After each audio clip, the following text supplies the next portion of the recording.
Chapter 768. Tan Xiu was very confident. In his view, a living vampire was definitely more attractive to Gui Jianqiu than a beastman's severed arm. Sure enough. After Gui Jianqiu's breathing turned heavy, he replied almost without hesitation, "Tell me the location and I'll rush there immediately." "Tan Xiu, if what you said is true, I'll join your research. Shanghai's Paradise Manor. I'll be waiting for you here," said Tan Xiu with a smile. As soon as the call was hung up, a trace of lingering fear appeared on Shangjena's beautiful face. She pulled a long face and said, "Mr. Tang, why did you invite someone again? He won't be like that old man Mo, drawing my blood every day, will he?"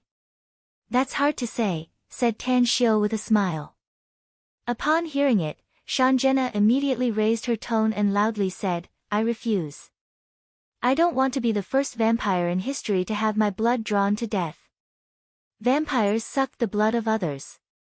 If she were to become the first vampire in history to have her blood drawn to death, it would probably cause a stir in the entire Bloodkin clan. She would even be recorded in the shameful history of the Bloodkin clan and go down in history. Of course, this name wouldn't be pleasant to hear. Don't worry about it." Tan Xiu waved his hand. "That's right, it's getting late. How about you go back and rest now? You can also take the medicinal pill I gave you and try its effect." Shangjena stared blankly for a moment before she immediately nodded and said, "Yeah, that's right. I'll go rest first." After that, her footsteps flashed and she disappeared from the room in an instant. Moe came over and asked with a worried face, "Tan Xiu, the medicinal pill you gave Shangjena is very effective, isn't it? It'll be very troublesome if she's not satisfied and wants to quit. All of our previous efforts will be in vain." "Don't worry." Tan Xiu confidently smiled. "I guarantee that she won't quit." Moe nodded with relief. After hesitating for a while, he curiously asked, "Can you tell me in advance about the origin of this Chinese medicine practitioner you invited? Can he cooperate with me in the experiment?" "Divine Doctor, Gui Jianqiu." Tan Xiu slowly uttered a few words. Moe was stunned and his complexion drastically changed in an instant. Shock was revealed in his eyes as he said with a trembling voice, You can actually invite Divine Doctor Gui Jianqiu? Oh my God. I've heard a lot about that miracle-working doctor in the field of traditional Chinese medicine. His name is like thunder to my ears." Tan Xiu said, "Keep calm. A divine doctor is also a human being. I hope his arrival will be of some help to you, and I hope that you can research what I need as soon as possible." "Don't worry." Moe heavily nodded. "As long as the medicinal herbs can replace what I need, I will definitely be able to research what you want in the shortest time possible." "All right." Tan Xiu nodded. In the blink of an eye, 7 days had passed. In a Western-style building deep in Paradise Manor, on the bed in the spacious bedroom, Han Qingwu's eyelashes fluttered a few times, and her eyes slowly opened. As her eyesight was restored, 2 lines of tears rolled down from the corner of her eyes. The sparkling tears in her eyes couldn't conceal the intertwined feelings of pain and regret. Vaguely, the unforgettable love was also flowing in the deepest part of her heart. Soul-reviving grass. Han Qingwu gently sat up. Through the blurry tears, the name of a medicinal herb emerged in her mind. If it was in the past, she would have firmly believed that it was absolutely necessary to take the soul-reviving grass. But now, she began to hate the soul-reviving grass. If she could, she would never want to take it again.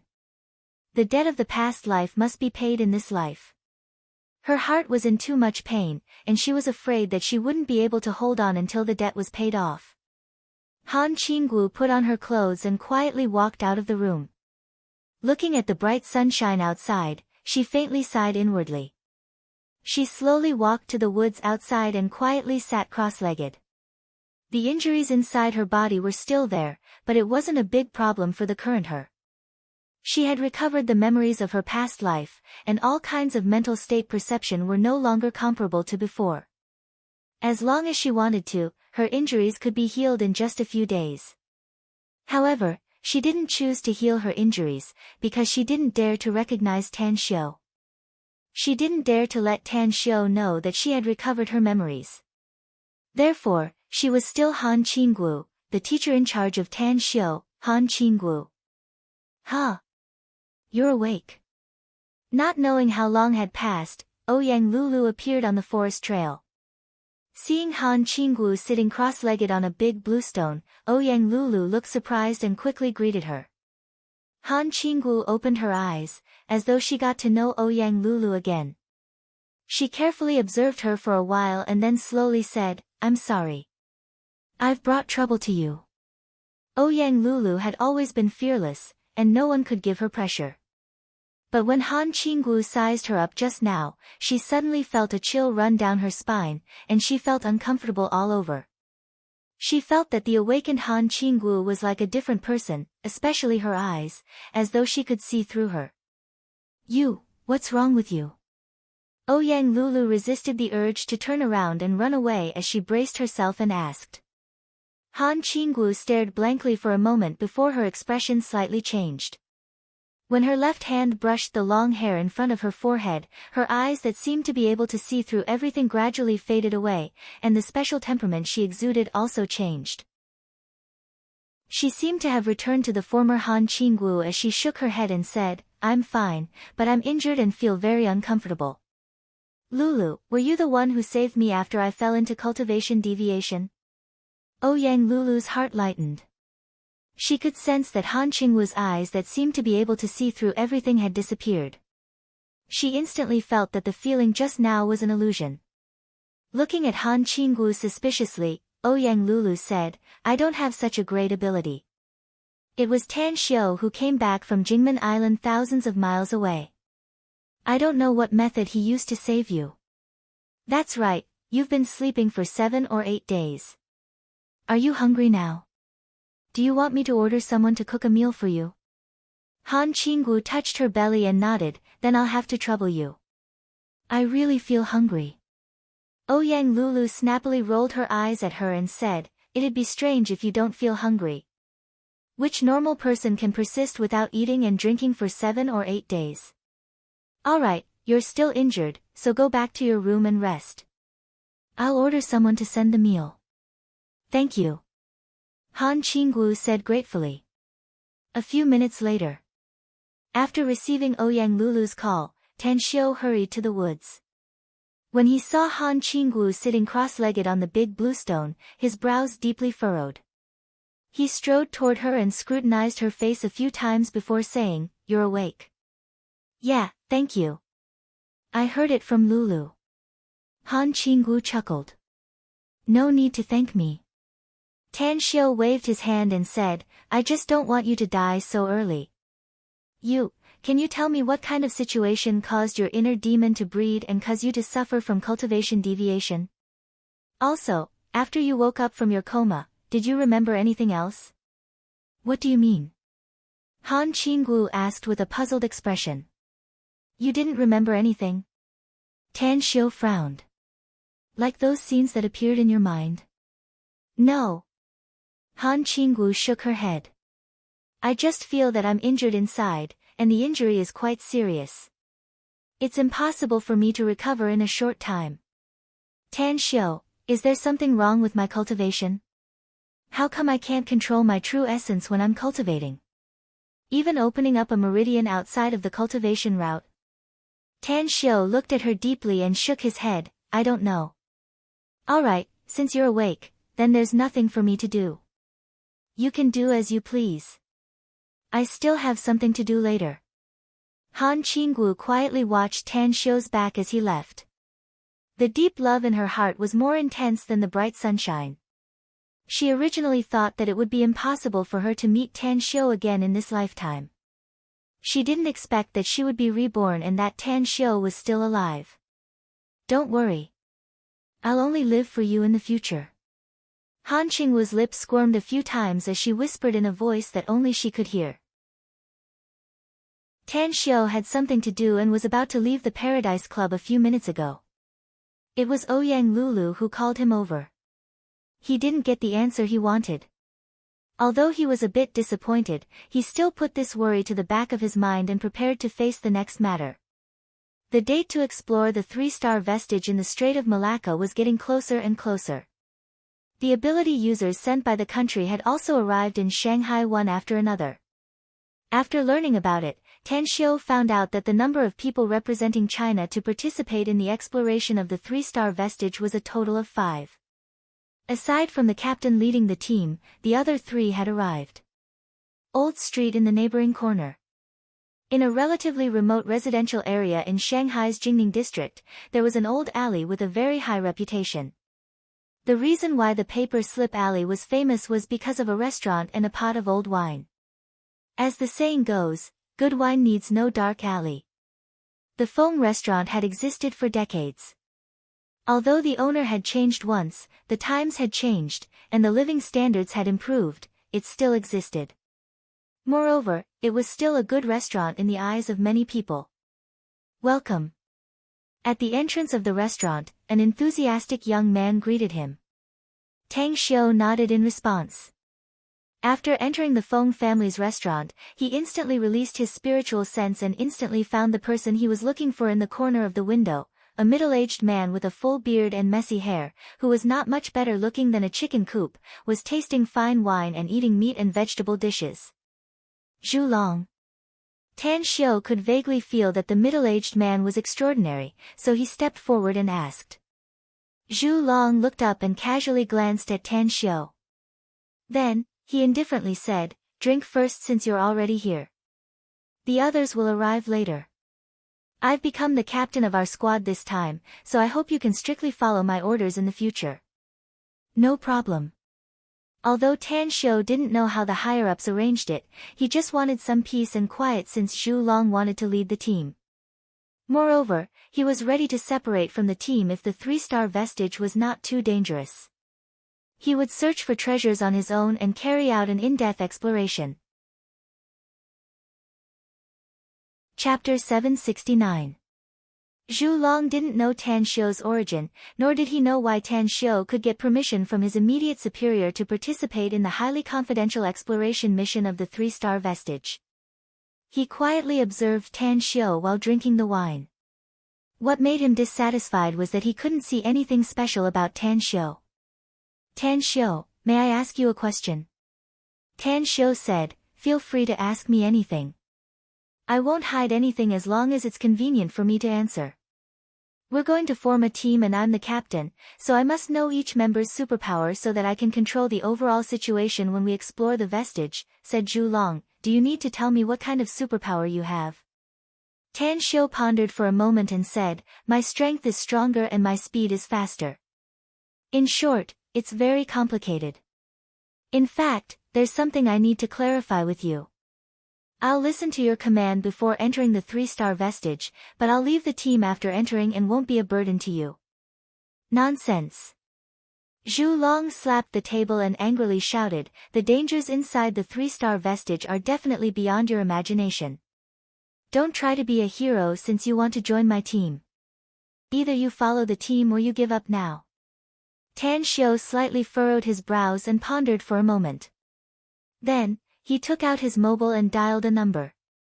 At the same time, he turned on the loudspeaker and spoke after the call was connected, "Senior Duanmu?" "Tan Xiu, have you seen Zhu Long?" Duanmu Lin's laughing voice came from the phone. "Yeah, I have," said Tan Xiu. "You need to clarify something with him." "What is it?" asked Duanmu Lin. "After entering the 3-star vestige, I need to leave the team and explore the vestige by myself," said Tan Xiu. "But he doesn't agree, so tell him." Zhu Long's eyes were filled with ridicule. He knew his immediate superior's temper better than anyone else. It would be strange if Duanmu Lin agreed to such a ridiculous request.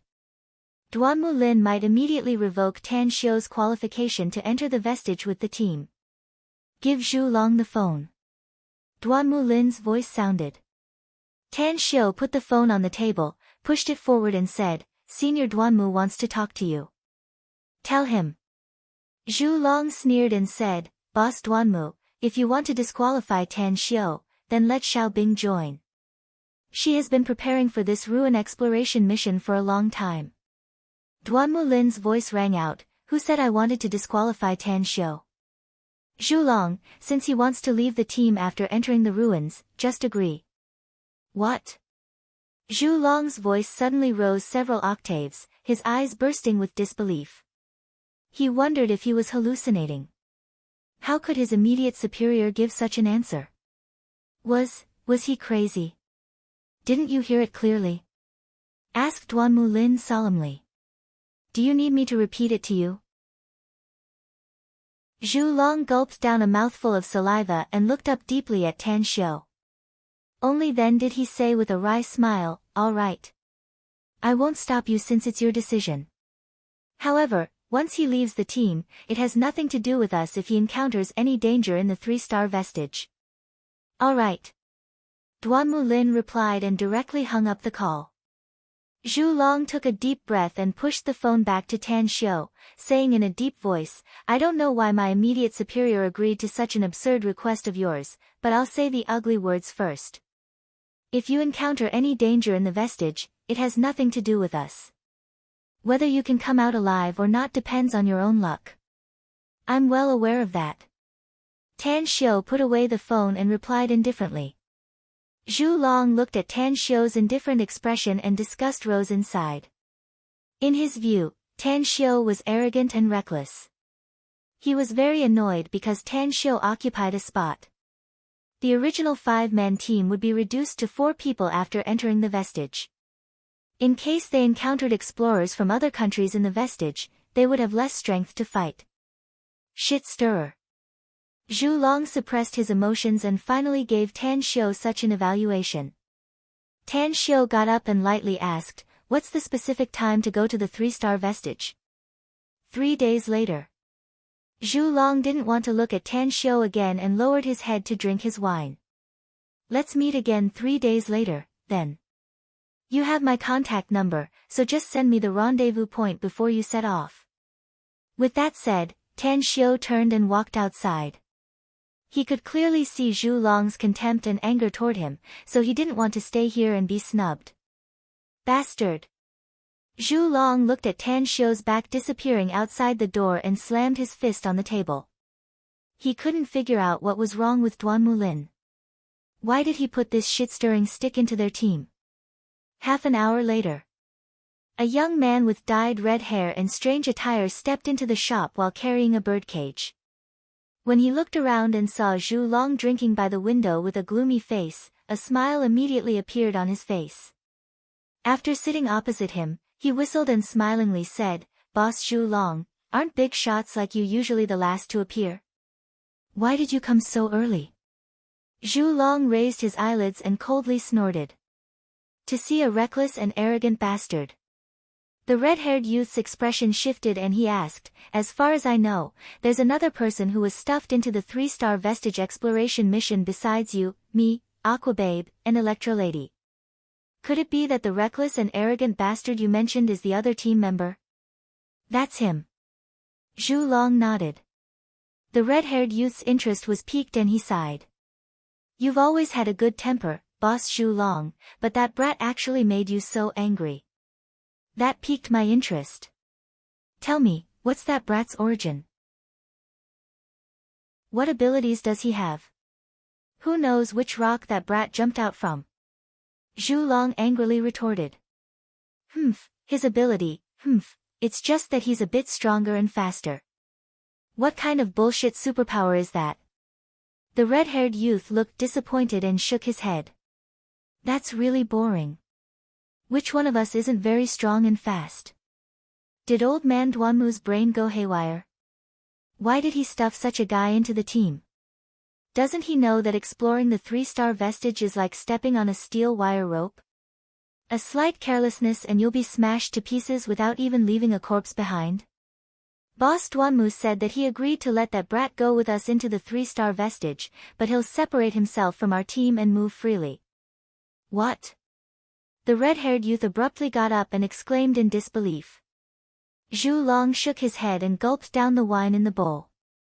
The red-haired youth looked at Zhu Long's angry expression and murmured, "Is that guy very strong? Or is Boss Duanmu under some pressure? What kind of place is this 3-star vestige? It's a dangerous place full of death traps. Does that guy think it's his back garden?" At Paradise Manor, Shanjena was sitting cross-legged on her bed with her aura constantly rising. She had taken a medicinal pill, and there were still 2 left in the porcelain bottle given to her by Tan Xiu. But just 1 pill was enough to let her clearly feel the strength of her physique strengthening at an extremely fast rate, and the strength she possessed had greatly increased. Most importantly, this improvement speed had yet to end. Puff! The clothes on her back were suddenly torn by a pair of wings that suddenly unfolded. The black wings were shiny and glossy, and the hazy blood energy exuded a lustrous luster. As time went by, the pair of wings enlarged a bit and 2 blood-colored runes slowly emerged on it. Did I break through? Shanjena's eyes instantly opened with a look of ecstasy. She was just a baron before she met Tan Xiu. But at this moment, she did not break through to the Viscount realm, but the Count realm. A count. Her elder brother was hailed as the most outstanding genius in the family in the past millennium, yet he was only a count now. It was because the family had opened the blood pond inheritance in order to cultivate him. But what about her? 2 medicinal pills made her break through to the Count realm. If her clansmen were to know about this, wouldn't their eyeballs explode all over the place? The mysterious Eastern ancient country and the mysterious Eastern cultivators. If I can get a lot of medicinal pills and bring them back to the family, it won't take long for my family to become the most powerful family among the blood kin, right? Shanjena flapped her wings with a dreamy look on her beautiful face. Recently, Moe had extracted a lot of her blood. Although it was slightly harmful to her, it was simply negligible compared to the benefits she obtained. I can't leave so easily. I can promise Mr. Tang even if he has more excessive requests. Account. If I get more medicinal pills with better effects, will I be able to break through to the Marquis realm in a short time? A few minutes later, Shanjena appeared in Moe's lab like a gust of wind. She watched Moe and Gui Jianqiu studying her blood. She didn't even want to retract her wings and immediately sprinted to Moe's side. She stretched out her arm and heroically said, "Professor Mo, you can continue if the blood I extracted today is not enough. Besides, I've decided that I'll try my best to cooperate with you no matter how much blood you need from me in the future." Huh? Moe was dumbfounded. He looked at Shanjena, whose attitude had changed drastically and was at a loss for words for a while. Gui Jianqiu also wore a strange expression. He had seen Shanjena cursing him and Moe when her blood was being extracted. How did it change? Gui Jianqiu turned his head and glanced at Moe. A smile immediately appeared on his old face as he said, "Did something good happen to you, Shanjena? Why didn't you scold me and Professor Mo today?" Cough. Shanjena was a bit embarrassed as her thoughts were seen through. But in order to get Tan Xiu's approval and get more medicinal pills, she thickened her face and said, "I suddenly figured it out. It's worth it to sacrifice myself for the sake of science." Chapter 770. When Tan Xiu returned to the Blue Star Villa complex that he had not lived in for a long time, he received a call from Zhu Long informing him to gather on Jingmen Island 3 days later. Tan Xiu didn't care about the indifference in Zhu Long's tone. In his opinion, Zhu Long was just arrogant and had a big temper. Recently, he had very little time to cultivate. Although he would take out a few hours to cultivate every day, his progress was too slow. The tens of thousands of celestial bodies in his dantian were like babies crying piteously for food. Only by seizing the time to cultivate could he feed them and quickly turn them into real celestial bodies. Each of them contained huge energy. However, the only thing he felt gratified about was that there were still a lot of magic stones in his interspatial ring. As long as he absorbed all the magic power contained in those magic stones, the first celestial body should be completely formed and become a real energy celestial body. In addition, although medicinal pills didn't have much effect on him, it was at least better than nothing. As long as he had enough resources, he could refine a lot of medicinal pills. The increase in physical strength should have reached a bottleneck. If I want to improve it again, I should need a higher level of body refining liquid. Blood seizing pill is very suitable, but the materials needed to refine it are very demanding, almost reaching the limit of the top materials on Earth. Medicinal herbs are easy to deal with. I got a huge amount of medicinal herbs from the mountain on Mist Source Island, and I also have 1 or 2 kinds of ores that can replace the raw materials. But the fierce beast bones. The bones of low-level fierce beasts won't have any effect.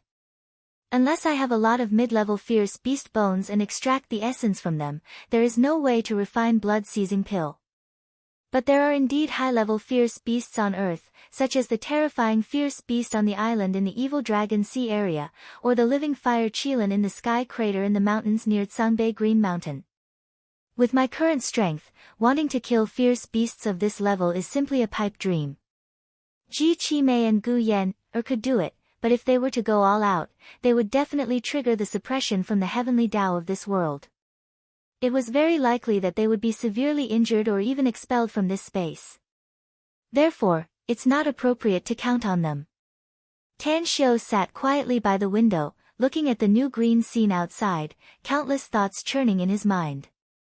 Turning all the planets in the Dantian world into energy planets in the true sense was not something that could be done overnight. However, as long as he had enough resources, he could easily improve his physique and cultivate the heavenly art of cosmic genesis to a higher realm. If it's in the immortal world, I can easily buy all the cultivation resources I need even if I throw money at it. With a hint of regret, Tan Xiu took out a demon stone and started cultivating. Recently, he increasingly felt that his strength was not enough because of the things he encountered. Whether it was the Stygian Club's divergent creatures, the Pyramid's ability users, or the savage mammoth's genetic mutants, many of them were very powerful. Even though he was very strong now, there were still places where he was inferior to them. If there were too many of such powerful characters besieging him, he might still die in their hands even if he had endless means at his disposal. The most important thing was that he was about to enter the 3-star vestige to explore the good stuff inside. Of course, the more he harvested, the higher the risk factor he would encounter. He didn't dare to underestimate the power of science and technology at present, because the terrifying power of science and technology could still crush him to pieces if it were to target him. Strength was king. He was eager to have more powerful strength. Only by becoming stronger could he get more good stuff. For example, solving the crisis in Mist Source Island. He got a huge amount of jades alone, plus all kinds of resources in the central mountain. It was absolutely a bountiful harvest. Early the next morning, after Tan Xiu finished his cultivation, he washed up and came to the living room on the first floor. He saw the housekeeper, Zhang Xinlan, cleaning the house. The smell of food wafting from the kitchen made Tan Xiu's spirit shake. "Shall we have breakfast now, Mr. Tang?" asked Zhang Xinlan. "Let's eat," Tan Xiu said with a smile. Zhang Xinlan put down the rag in her hand and was about to go to the kitchen. Suddenly, she seemed to recall something and said, "Mr. Tang, a friend of yours came a few days ago and said he had an urgent matter to discuss with you. I couldn't contact you since you weren't here, so he left." "Which friend?" asked Tan Xiu. "He said his name is Long Zhenglin. He's quite tall and shaved his head," said Zhang Xinlan. Tan Xiu raised his brows and nodded. He watched Zhang Xinlan go to the kitchen and took out his mobile phone to dial Long Zhenglin's number. "Hello, Big Bro Tang." Long Zhenglin's weak voice came out of the phone. "What's wrong with your mood?" Tan Xiu said with a smile. "Did you indulge yourself too much last night? You haven't fully recovered yet?" Long Zhenglin yawned and snorted. "This brother has been abstinent for a long time, all right? But have you been indulging in debauchery every night and indulging in women and wine every day? I had an urgent matter to discuss with you a few days ago. I wanted to ask you for help, but I couldn't contact you." "What urgent matter?" Tan Xiu was surprised. Borrowing money, what else could it be? Long Zhenglin forced a smile. Originally, I wanted to borrow money from my father and brother. But who would have thought that they would be so poor recently that they can't even take out 12 million yuan? What a pity about that red silk flower. Damn it, I heard that thing is very valuable. If I can buy it and sell it abroad, I can definitely sell it for a sky-high price. Red silk flower. Tan Xiu stared blankly for a moment. Then, he seemed to realize something and hurriedly asked, "What is this red silk flower you mentioned? Is it a very rare medicinal herb?" "You know about the red silk flower?" Long Zhenglin was surprised. After asking, he recalled Tan Xiu's identity as a Chinese medicine practitioner. He immediately felt relieved and said, "That's right. It's that thing. The price of that thing seems to be sky-high in the foreign market now. Unfortunately, that profiteer doesn't have any overseas connections. It seems that the red silk flower can't see the light of day, so he was willing to sell it for 12 million yuan. I don't have any money, so that bastard from Qingqing Mountain bought it." "Where are you now?" Tan Xiu asked in a deep voice. "Let's meet now." Long Zhenglin seemed to realize something and asked, "Do you also want the red silk flower?" "Absolutely," Tan Xiu replied without hesitation. "That thing is a treasure I urgently need now. Hurry up and tell me where you are. We'll talk when we meet." "I'm at the Mingyuan Resort in Zhongjing," said Long Zhenglin. "That's right. Bring some money with you when you come here. I've been cheated by a bunch of bastards recently, and I almost used it to pawn my pants. Just deduct it directly from the magnificent Tang Corporation's dividend at the end of the year." "Got it." Tan Xiu didn't ask Long Zhenglin who had cheated him. What he needed now was to know the whereabouts of the red silk flower. The red silk flower was one of the best main materials to refine the body refining elixir and blood seizing pill. It had an extremely strong compatibility and a very terrifying fission ability. These two effects were absolutely indispensable to the enhancement of a cultivator's physical strength. "I'm in a bit of a hurry, so I won't have breakfast at home." Tan Xiu bade farewell to Zhang Xinlan and hurriedly left the Blue Star Villa complex.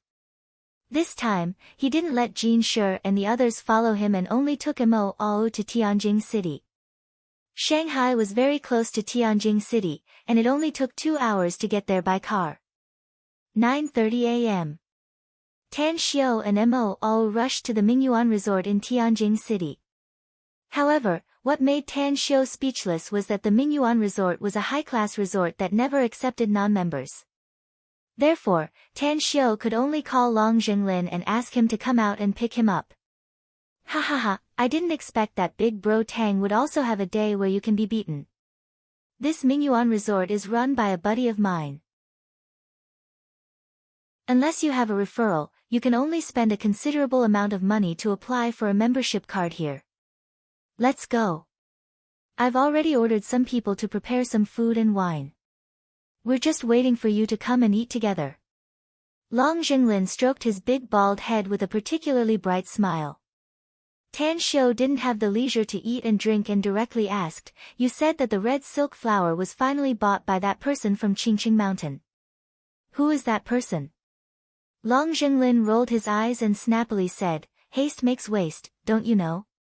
Even if I tell you now, you won't get the red silk flower for the time being because that person from Qingqing Mountain has left Tianjin City 2 days ago."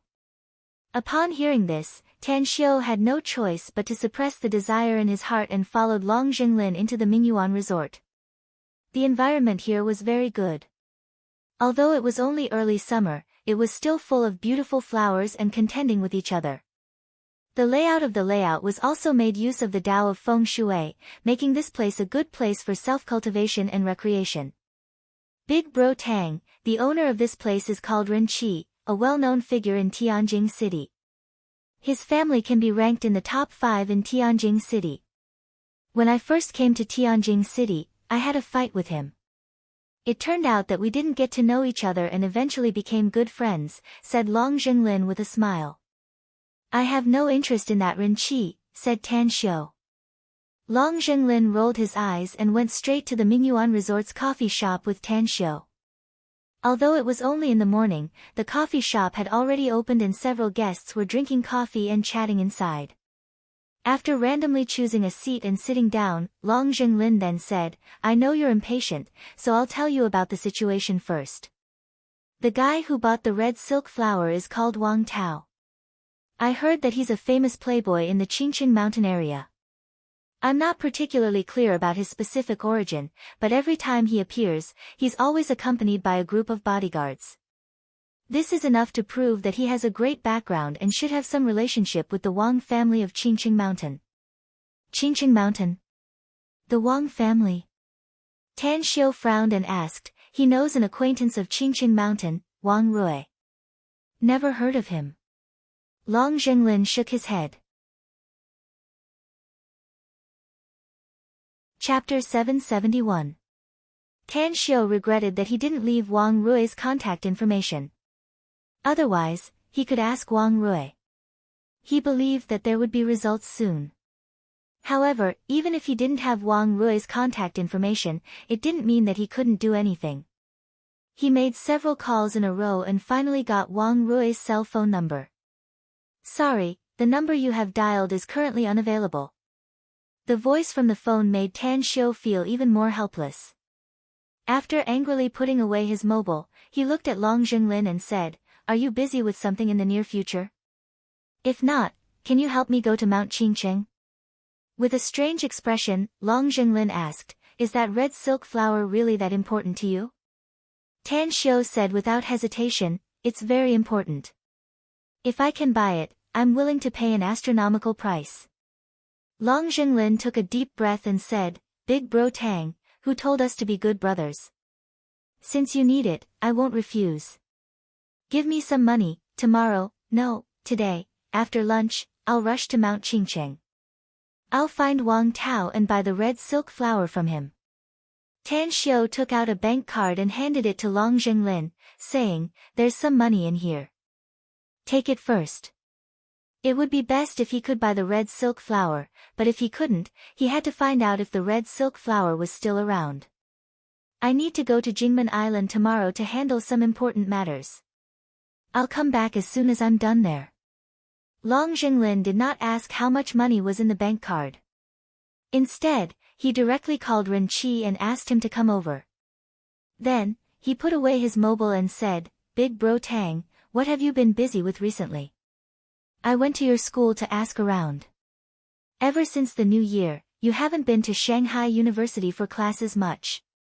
Tan Xiu spread out his hands and said, "With great power comes great responsibility. Who asked me to be so powerful that I have to do all kinds of things?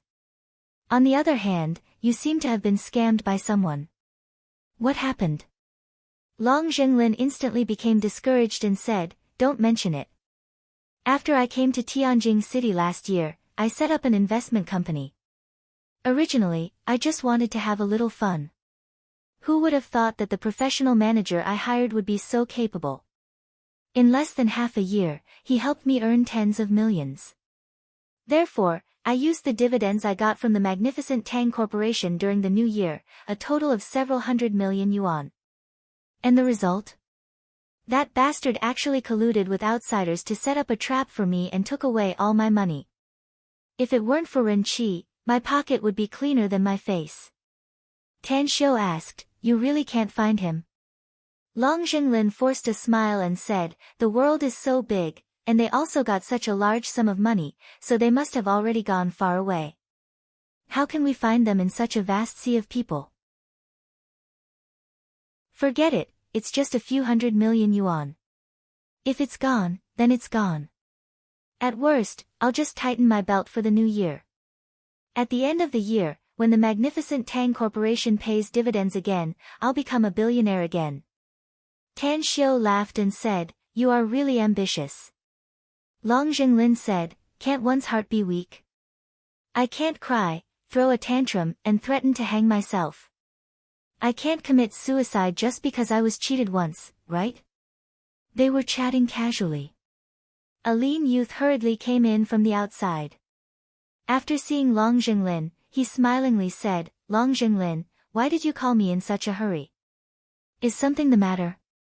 Long Jinglin pointed to Tan Xiu, who was sitting in front of him, and smilingly said, let me introduce you.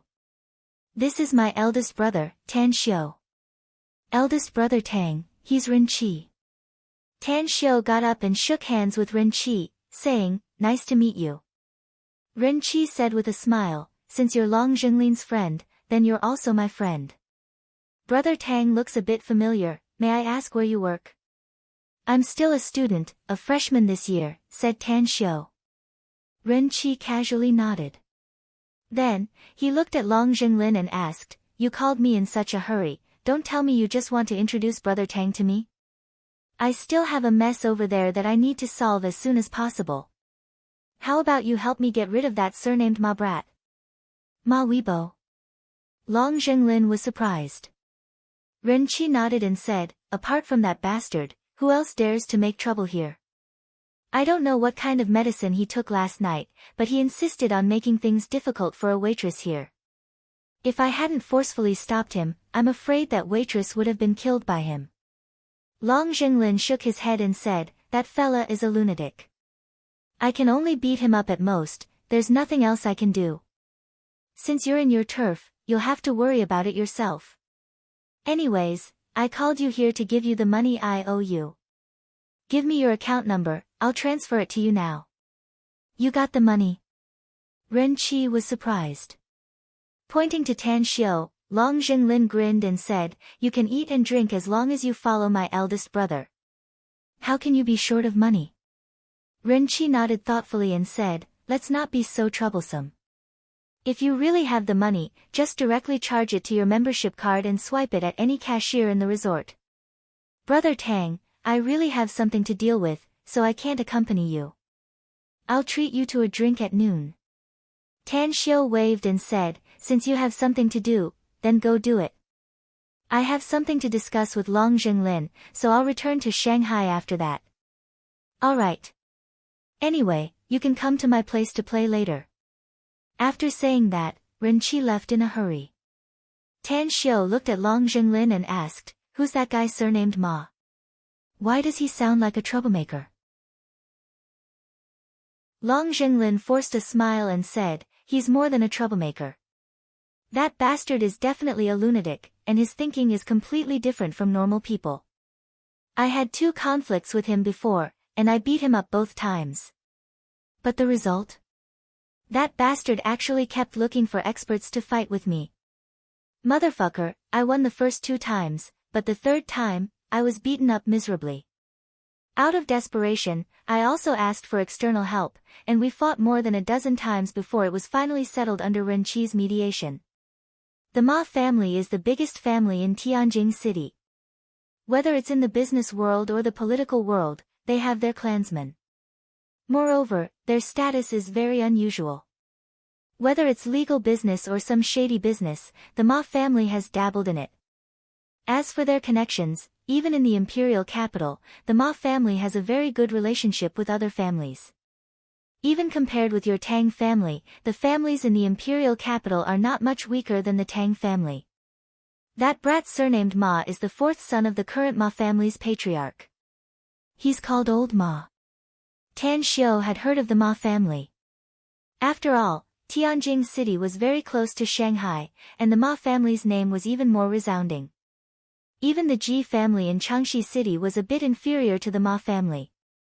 At noon, Tan Xiu was about to leave the Mingyuan resort when trouble came to him. And the source of this trouble was none other than Old Ma of the Ma family. Oh, Long Jinglin. I didn't expect that you actually have the face to freeload in Ren Qi's territory. If you don't have money, hurry back to Star City and ask your old man for money. What's the matter with you freeloading here? Ma Xiaorong bit a toothpick between his teeth. He raised his head high and looked at Long Jinglin with a contemptuous expression. He even deliberately stood in front of Long Jinglin and Tan Xiu to show a provocative look. Long Jinglin frowned and said, Old Ma, if you're itching for a beating, feel free to be arrogant with me.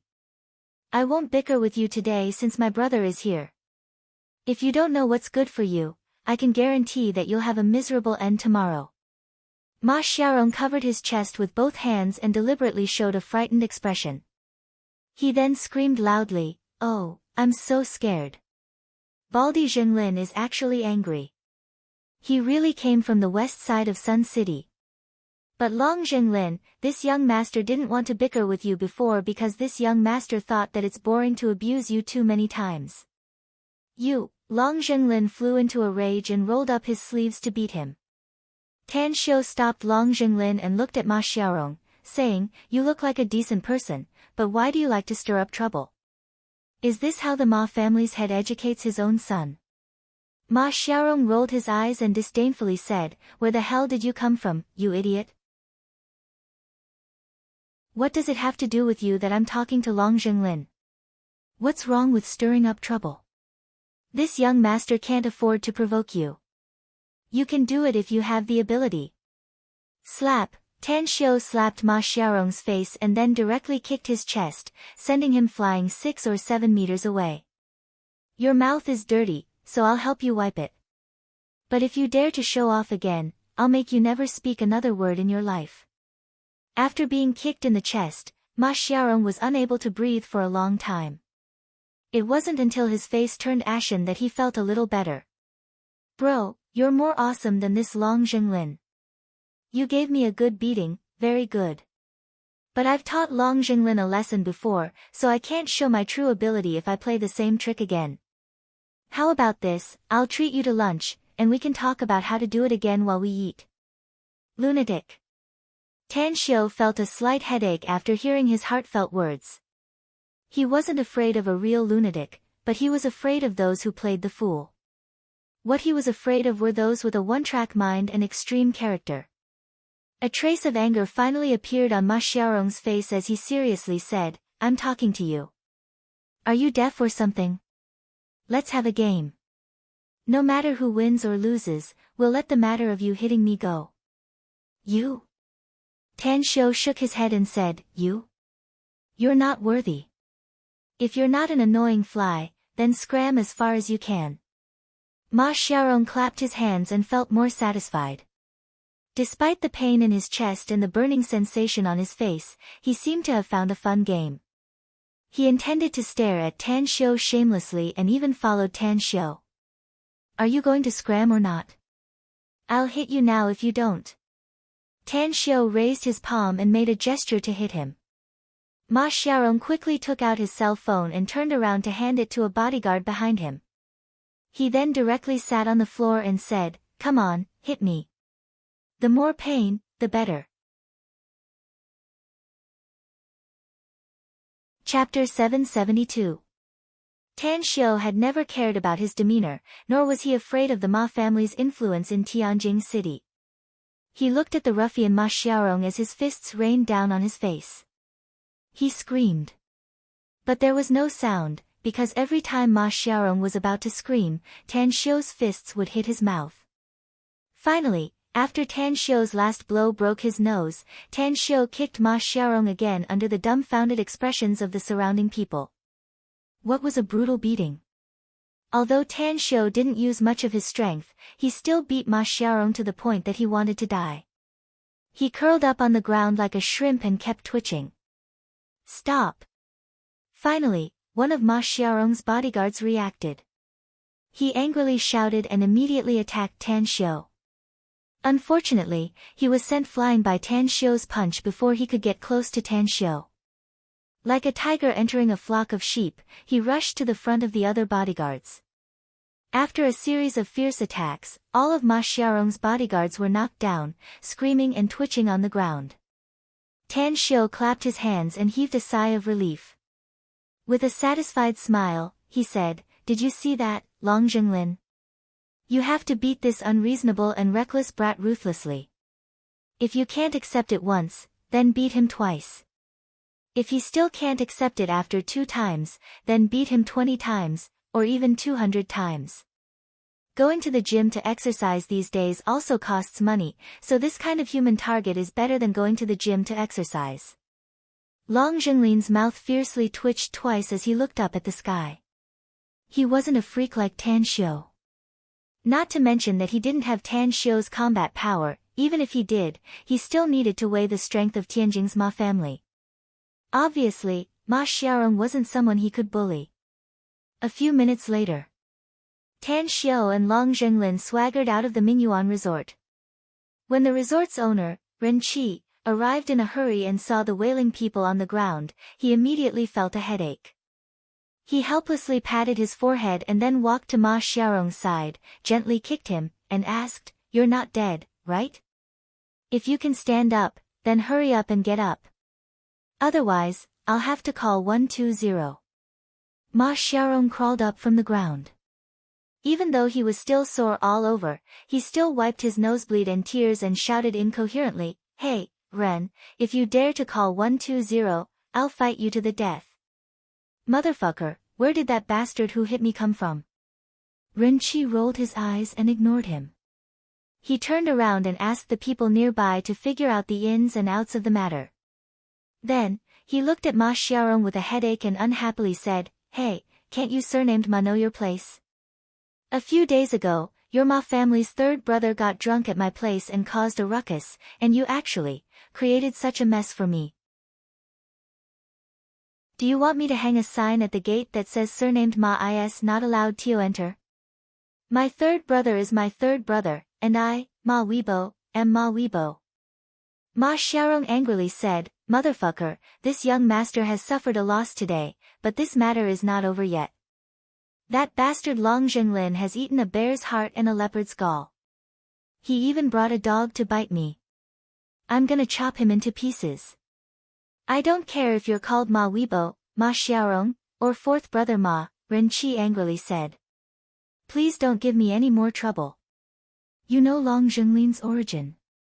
He's the second son of the Long family in Shuangqing province's Star City. You also know how much power the Long family has. You don't have the ability to go against the Long family. As for that Tan Xiu, I advise you not to provoke him. For Long Zhenglin to regard him as his big brother, I'm afraid his origin is much stronger than his." "You mean I got beaten up for nothing?" Ma Xiaorong angrily said. "Is there something wrong with your brain, or is there something wrong with mine?" "Humph. Tan Xiu, isn't he? I'll remember him. As long as he's still in Tianjing City within 2 hours, I'll make him crawl out of Tianjing." Ren Qi was speechless. He could only helplessly shake his head as he watched Ma Xiaorong angrily leave with his hapless bodyguards. After thinking for a while, he took out his mobile and dialed Long Zhenglin's number. After the call was connected, he forced a smile and said, "Second young Master Long, even if your brother came to play, you don't need to play this big, right? It's not like you don't know what kind of person fourth brother Ma is. Isn't this just drawing hatred?" "It's fine," Long Zhenglin replied perfunctorily. Ren Qi helplessly sighed and said, "Forget it. I won't meddle in your affairs. If you can't handle it, then go hide first. That lunatic probably went home to find his brother. You should also persuade your brother to leave Tianjing City as soon as possible. You're well aware of the Ma family's power in Tianjing City. Don't worry. I know what to do." Tianjing City, Hongshan District. The Ma family's vast estate was built here. As early as the anti-Japanese war era, the Ma family was a famous and distinguished family in Tianjing City, as well as a powerful landlord. Most of the elders of the Ma family had gone abroad and studied abroad. Due to their high ideological awareness, they clearly chose the successor team of the Communist Party during the anti-Japanese war, so they smoothly passed through the anti-Japanese war era. With the wealth and connections left by their ancestors, coupled with decades of development, the Ma family now possessed great power. Even the newly emerged powerful families in Tianjing City had a big gap with the Ma family. The Ma family's manor, which occupied hundreds of acres of land, had a very distinct hierarchy. Because the north side of the manor was close to a mountain, the further north the manor was, the greater the authority of the people living there, and the more core members of the family were. Cough, cough, in the middle of the northernmost part of the Ma family's manor was an antique attic that constantly coughed. Outside the attic, dozens of core members of the Ma family were gathered. Each and every one of them had a worried look on their faces as their eyes constantly swept over the closed door. Creak, the door was opened from the inside, and a white-haired old man wearing a gray coat walked out with a few doctors. Among these doctors, there was a rather famous cardiologist in Tianjin City who had a high level of expertise in Western medicine. There were also 2 Chinese physicians with superb medical skills. However, at this moment, whether it was the white-haired old man or the 5 doctors, all of them had a very solemn expression. The people waiting outside the door had a bad premonition when they saw their solemn expressions. "Second uncle, doctors, how is my father's condition?" asked the Ma family's patriarch, Ma Jianfeng, hurriedly. The white-haired old man shook his head and bitterly said, "His condition is very serious. Even if we send him to a big city like Shanghai or the imperial capital, I'm afraid there's nothing we can do to save him." Ma Jianfeng's heart trembled. He opened his mouth, wanting to say something, but he swallowed the words that were just about to come out of his mouth after seeing the 5 doctors' expressions. "We'll take our leave first." One of them, a middle-aged man in a white coat, sighed and walked out. The others didn't hesitate and quickly followed him. However, one of them was a middle-aged man in his 40s who wore ordinary clothes. After walking for 7 or 8 steps, he suddenly stopped. After thinking for a while, he turned back to Ma Jianfeng and the others, took a deep breath and said, "Jianfeng, we're old friends, so I'll give you an idea. Although I can't guarantee that it'll work, there's still a good chance as long as they're willing to help." Ma Jianfeng stared blankly and hurriedly asked, "You mean they are? I'm a Chinese medicine practitioner and I'm familiar with a lot of things in the Chinese medicine field," said the middle-aged man. "Your father's condition is very serious and we're at a loss. But there are still some powerful Chinese medicine practitioners in our country. To be precise, they're even hailed as divine doctors. I know 3 of them. Aside from divine Dr. Leng who disappeared more than a decade ago, there's also divine Dr. Gui Jianqiu whose whereabouts are uncertain. The other one was the young divine doctor with superb medical skills, Tang Xiu, who had risen to fame in recent years. Perhaps your father can live for a few more years if they're willing to help." "How can we find them?" asked Ma Jianfeng hurriedly.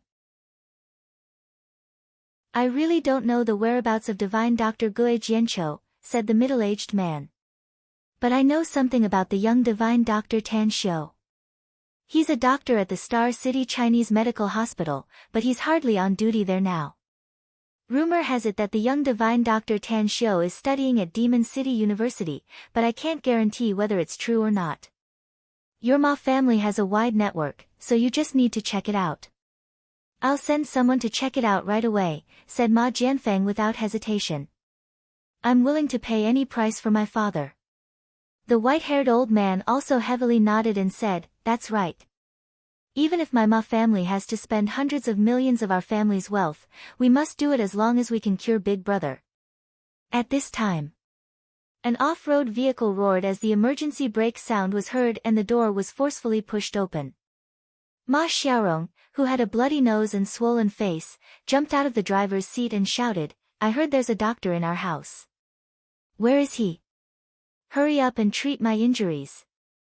Dozens of core members of the Ma family, as well as the middle-aged Chinese medical doctor who stayed temporarily, stared blankly. At this moment, Ma Xiaorong's appearance looked very miserable. Aside from the injuries on his face, there were also many footprints on his clothes. Ma Jianfeng was in a bad mood. Seeing his son's appearance, he immediately became angry and shouted, "What happened to you? Where have you been fooling around?"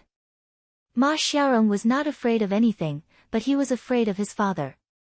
Upon hearing the reprimand, he immediately shrunk his head and turned around to go back to the car. "Stop!" Ma Jianfeng angrily shouted.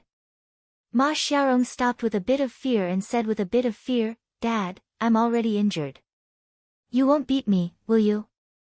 Look at my nose. Look at my mouth. I'm that damned Long Jinglin from Star City and his friend, Tang Xiu. Third brother, why are you here? Why didn't you pick up my call? Let's go and help me take revenge." Ma Jianfeng's face turned completely dark. In the crowd of the Ma family, Ma Weikong shrunk his neck and angrily glared at Ma Xiaorong. Even if he wanted to take revenge, there was no need to say it so loudly in front of so many family members, right? Chapter 773. Jiang Kun was the vice president of the Tianjin Chinese Medicine Association and had superb Chinese medical skills. It could be said that he was the VIP of countless people in Tianjin, and the Ma family was no exception. Furthermore, he knew the Ma family's patriarch, Ma Jianfeng, more than 20 years ago and they had a very good personal relationship. Therefore, Jiang Kun knew Ma Jianfeng's situation and also knew that he had a good-for-nothing son. People said that dragons give birth to dragons and phoenixes give birth to phoenixes. But in his opinion, Ma Jianfeng was a powerful and capable person, so how could he give birth to such a useless fool? Alas! Jiang Kun sighed and was about to leave. Suddenly, a flash of lightning flashed in his mind and his complexion suddenly changed. Two names quickly formed in his mind. Star City. Tanxiu. He instantly stepped forward and stood in front of Ma Xiaorong, asking in a deep voice, "You just said that Tanxiu, where is he from?" His question made Ma Jianfeng's complexion slightly change. Even the dozens of core members of the Ma family in the surroundings also had their expressions moved. Who knows where this bastard came from? Ma Xiaorong angrily said. Shut the fuck up. Ma Jianfeng angrily shouted. Answer your Uncle Jiang immediately. What's Tanxiu's origin? Didn't you tell me to shut up? Ma Xiaorong muttered and then honestly said, I really don't know where he came from. I only know that he's with the second son of the Long family, Long Zhenglin. Jiang Kun pondered for a moment and asked, how old is he? How does he look? Does he have any obvious features? He's 21 or 22 years old. He's very handsome, but not as handsome as me. As for any obvious features, I didn't notice. You're handsome. Handsome my ass. You're even worse than a pig now. Jiang Kun cursed inside and turned to look at Ma Jianfeng, saying, I've seen Tanxiu's photo. He's indeed very handsome, and he's about 21 years old. If you have a smartphone, you can directly search his information on the internet. Ma Jianfeng's expression changed. He immediately took out his phone and searched for Tanxiu's information. Soon, he found Tanxiu's photo.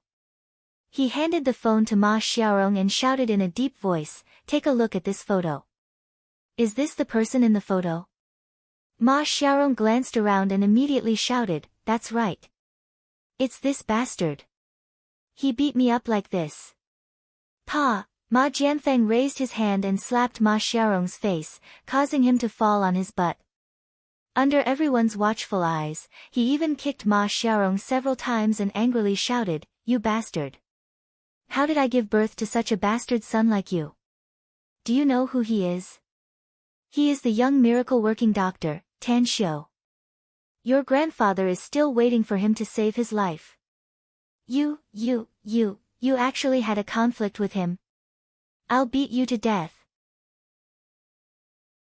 Several senior members of the Ma family hurriedly stopped Ma Jianfeng, but one of them still pointed at Ma Xiaorong and cursed, you bastard. You never did any proper work and stirred up trouble before, but I didn't expect you to poke the hornet's nest today. If your father didn't beat you just now, I would have beaten you up myself. Ma Xiaorong was beaten silly and was even more tongue-tied after being scolded. What happened to my grandfather?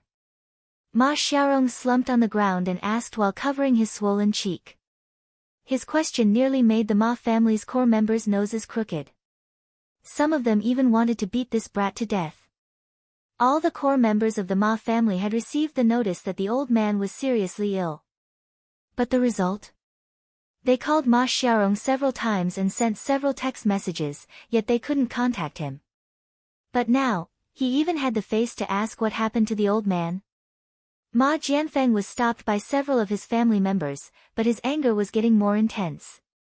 He gasped for breath and roared loudly, cut off all the pocket money of this bastard from today onward and take back all his cars and houses outside. If anyone from our family dares to help him secretly, I'll drive him out of the family and never let him come back. Spread the news to his scoundrels outside. Whoever dares to lend him money on credit is tantamount to going against our Ma family. Let them wait for our revenge. Big brother. Ma Xiaorong's aunt quickly called out. Ma Jianfeng steeled his heart and roared, "Don't try to persuade me.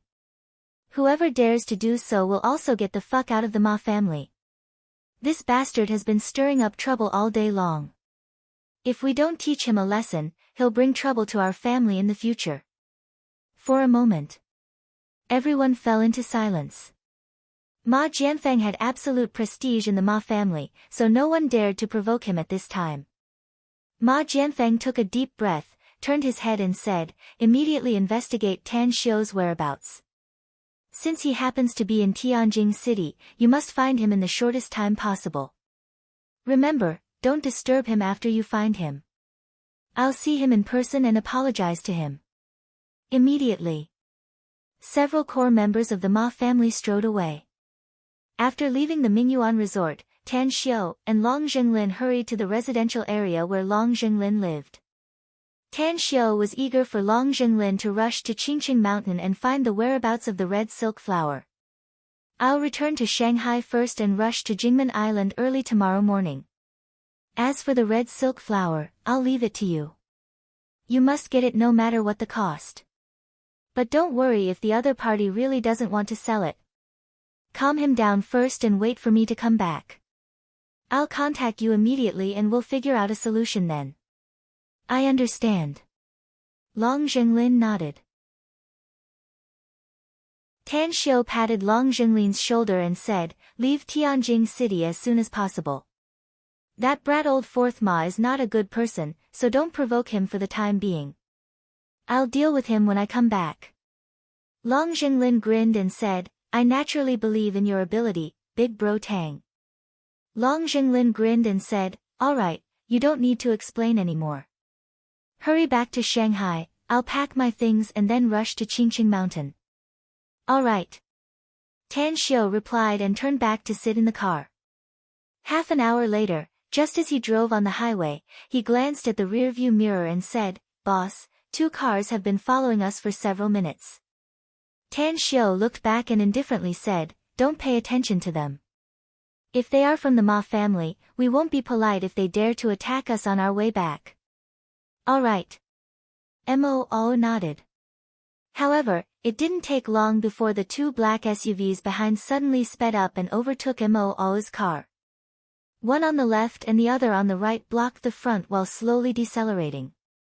Just as Mo was about to change the lane and overtake them, the window of one of the cars suddenly opened. A middle-aged man poked his head out and waved to the back, signaling for the car to stop on the roadside. "Stop," Tan Xiu said indifferently. Mo parked the car on the roadside and directly got off the car. He then stood at the back door and watched the 2 cars in front stop. 4 middle-aged men followed a refined middle-aged man and asked indifferently, "What's the matter?" "Excuse me, is the one sitting in the car Tan Xiu, Divine Dr. Tang?" asked the middle-aged man with a smile. "Who are you?" asked Mo with a frown. "I'm Ma Jiandong of the Ma family, and the Ma family's patriarch, Ma Jianfeng, is my big brother," said the middle-aged man with a smile. "I was ordered by my big brother to invite Divine Dr. Tang to my Ma family as a guest. Also, my big brother is on the way and will be here in half an hour at most." Tan Xiu opened the window and looked at Ma Jiandong outside.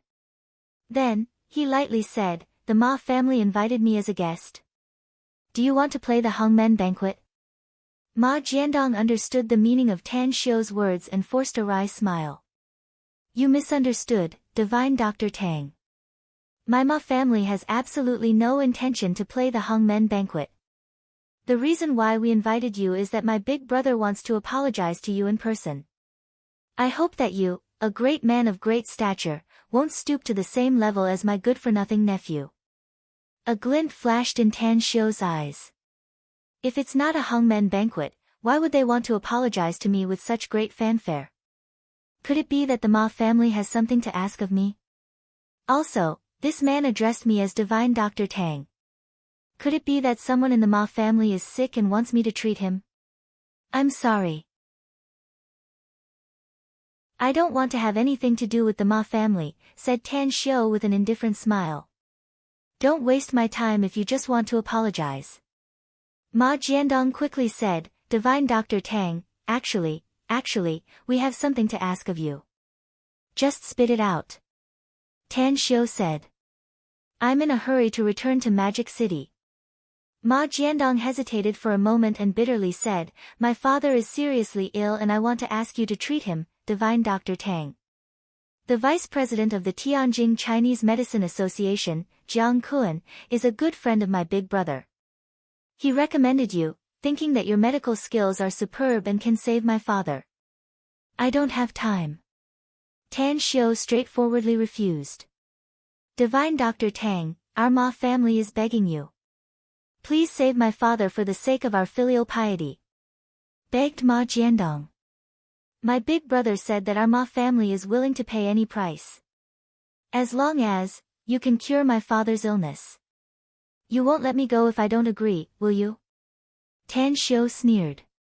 Ma Jiandong stared blankly and hesitated for a while before he forced a smile and said, Divine Dr. Tang, my big brother gave me a death order to keep you here no matter what. Even if you want me to kowtow to you, I'm willing as long as you can stay and wait for him. Tan Xiu was silent for a moment and lightly said, This is not a place to stay for long. Let's go to the service area first. Don't worry. I won't make things difficult for you for the sake of your filial piety. Thank you. Thank you, Divine Dr. Tang. Ma Jiandong was overjoyed and immediately returned to the two cars in the front with the four middle-aged men and started the car to move forward. At the service area of Hong Kong Expressway. After waiting for more than 20 minutes, more than a dozen cars arrived. As a group of people got off the cars, the Ma family's patriarch, Ma Jianfeng, rushed to the front and quickly came to Tan Xiu's car. Are you Divine Dr. Tang? Chapter 774. Ma Jianfeng's attitude was very humble. After all, he had a favor to ask, and his bastard son had offended him. So, he stood outside the car window, bowed, and smiled, covering up the gloomy feelings in his heart. Bam! Tan Xiu came out of the car. After closing the door, he looked at Ma Jianfeng and nodded. That's right. I'm Tan Xiu. What's your name? Ma Jianfeng, Jian as in construction and Feng as in mountain peak. It turns out to be Patriarch Ma. Nice to meet you. Tang Xiu let out a smile. He was not the kind of hot-headed young man who was full of youthful vigor. Since the Ma family's patriarch had put himself in such a humble position, it was not good for him to act too arrogant. The Ma family was, after all, one of the biggest families in Tianjin City. It was not easy for Ma Jianfeng to do this. They shook hands, chatted, and laughed. After exchanging a few pleasantries, Tan Xiu slowly said, I already know Patriarch Ma's intention for going through so much trouble. But let's get the ugly words out of the way first. I don't know anything about the Ma family's old patriarch's condition. I don't even know what kind of illness it is, so I don't dare to guarantee that I can cure him. Ma Jianfeng put away his smile and seriously said, I understand what you said, Divine Dr. Tang. But I hope you can do your best. It can be said that you're the last life-saving straw to cure my father. We'll try our best to fulfill your request no matter what it is. A strange light flashed in Tan Xiu's eyes. He waved and said, treating and saving people is the duty of us doctors, so forget about the request. I've heard that the Ma family is a very good family with a good reputation both in Tianjin City and the whole country. You flatter me, Divine Dr. Tang, said Ma Jianfeng modestly. Actually, I'm ashamed that my reckless son offended you. I'll make him apologize to you and sincerely apologize to you, Divine Dr. Tang. Your son. Tan Xiu deliberately pretended to be confused and asked with a puzzled face.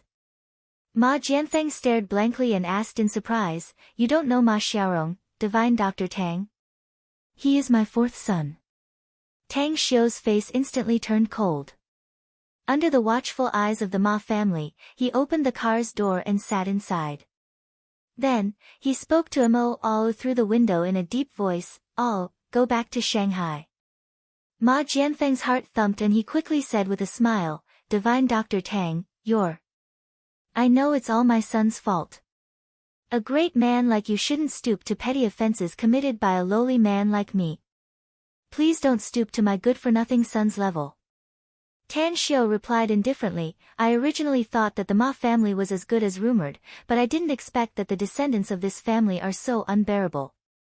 My friend told me that Ma Xiaorong is a hooligan from Tianjin City. He uses his family's power to commit crimes. I've seen it for myself.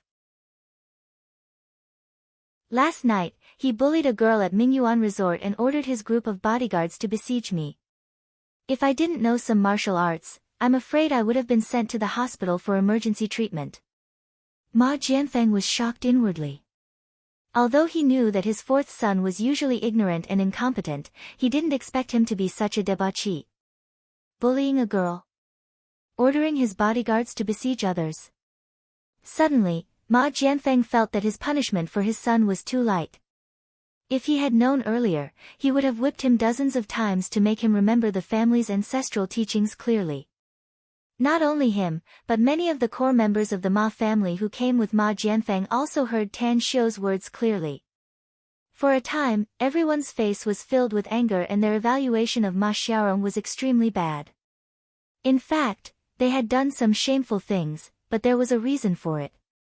Perhaps it was because of personal grudges or for some benefits. They had never stirred up trouble for no good reason and acted like a tyrant. Ma Jianfeng took a deep breath and seriously said, "Divine Dr. Tang, it's the father's fault for not teaching his son properly. I used to focus on developing the Ma family and neglected to discipline my son. You can rest assured that I'll definitely keep a close eye on him in the future and guarantee that he won't do anything bad again. Although I've punished him this time, it's still not enough. I'll make him taste the consequences of his wrongdoings later." Tan Xiu was silent for half a minute. Then, he slowly took out a cigarette and lit it up. After taking a puff, he exhaled the smoke and said, "I can treat and save people, but the visiting fee is indispensable. I hope you can accept my request." "That's only natural. We'll definitely accept it." Ma Jianfeng was depressed. As the Ma family's patriarch, he was naturally astute. How could he not hear the anger in Tan Xiu's heart at this moment? But he couldn't blame him for this. Had it not been for his son offending him, perhaps he wouldn't have made such a ridiculous request. After all, he was a divine doctor. If one wanted to become a divine doctor, the most important thing was to have medical ethics, in addition to having magical medical skills. Behind him, the other core members of the Ma family had their mouths twitch. They hated Ma Xiaorong inside.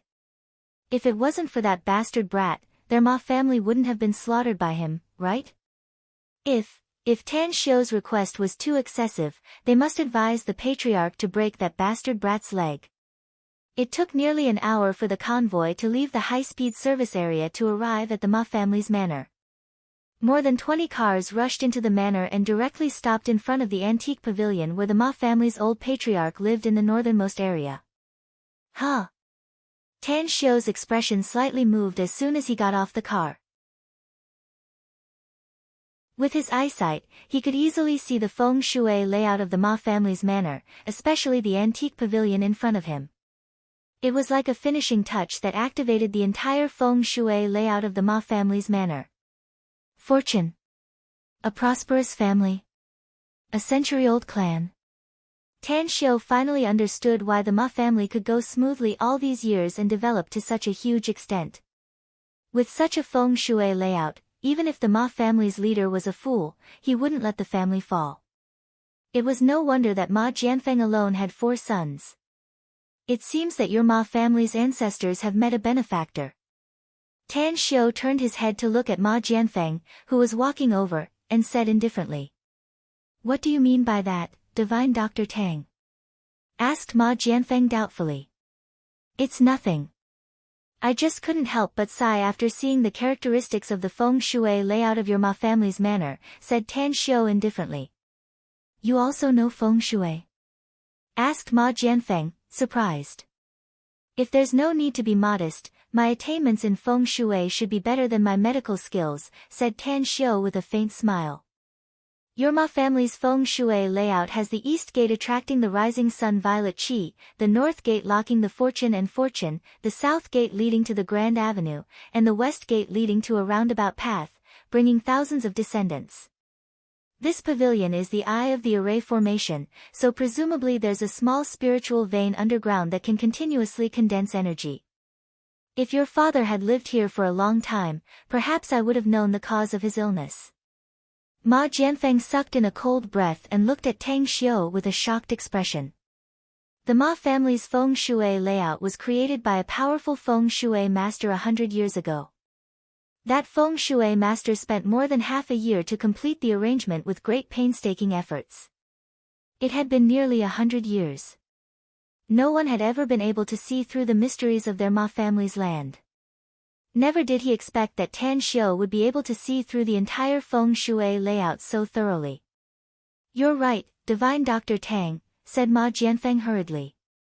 My father has indeed lived in this pavilion all year round. His health was originally very good, and he was still as strong as a young man even at the age of 70. But I don't know why, but his body has been aging at a frightening speed since the end of this year. So much so that he's almost in a comatose state now and only wakes up occasionally. Tan Xiu shook his head and said, Your Ma family's providence is too prosperous. You've been prosperous for 100 years, and the accumulated good fortune has finally condensed on one person, your father. Naturally, he's in good health. Even for many years, he's never been sick or stricken, and his health is astounding. It's just a pity. Having said that, Tan Xiu sighed deeply and strode into the pavilion. The power of providence? The moment Tang Xiu stepped into the attic's door, he immediately sensed the rich power of providence inside. This power of providence was extremely special. Although it was not as rich as the massive power of providence stored in the treasure inside his interspatial ring, it was still not to be underestimated. Absorb. Tan Xiu silently operated the heavenly art of cosmic genesis and calmly absorbed the providence power here. He didn't need Ma Jianfeng to point the way and walked step by step toward the stairs. After coming to a room on the second floor, he directly pushed the door and entered. His eyes then fell on an old man lying on the bed. Others couldn't see it, but he could clearly see that the old man lying on the bed was enveloped by the colorful power of karmic luck. Because the power of karmic luck was so dense, even the old man's essence, energy, and spirit were being absorbed by the power of karmic luck. At this rate, the old man on the bed would completely lose his essence, energy, and spirit and die in half a month at most. Tan Xiu turned his head and looked at Ma Jianfeng and several of the most powerful members of the Ma family. He lightly asked, You're now facing two choices. First, save his life and destroy the Ma family's Providence Foundation. Second, let him die and ensure that the Ma family continues to prosper for nearly 100 years. Ma Jianfeng's expression greatly changed, and the others also looked aghast. Ma Qingye, Ma Jianfeng's second uncle and an old man with high prestige in the Ma family, took 2 steps forward at this moment and nervously looked at Tan Xiu, asking, Divine Dr. Tang, is it possible to have both choices? Tan Xiu shot him a deep look and nodded. These old men of the Ma family are very good. At least they don't have the intention to plot against each other. Yes, but the price is very high.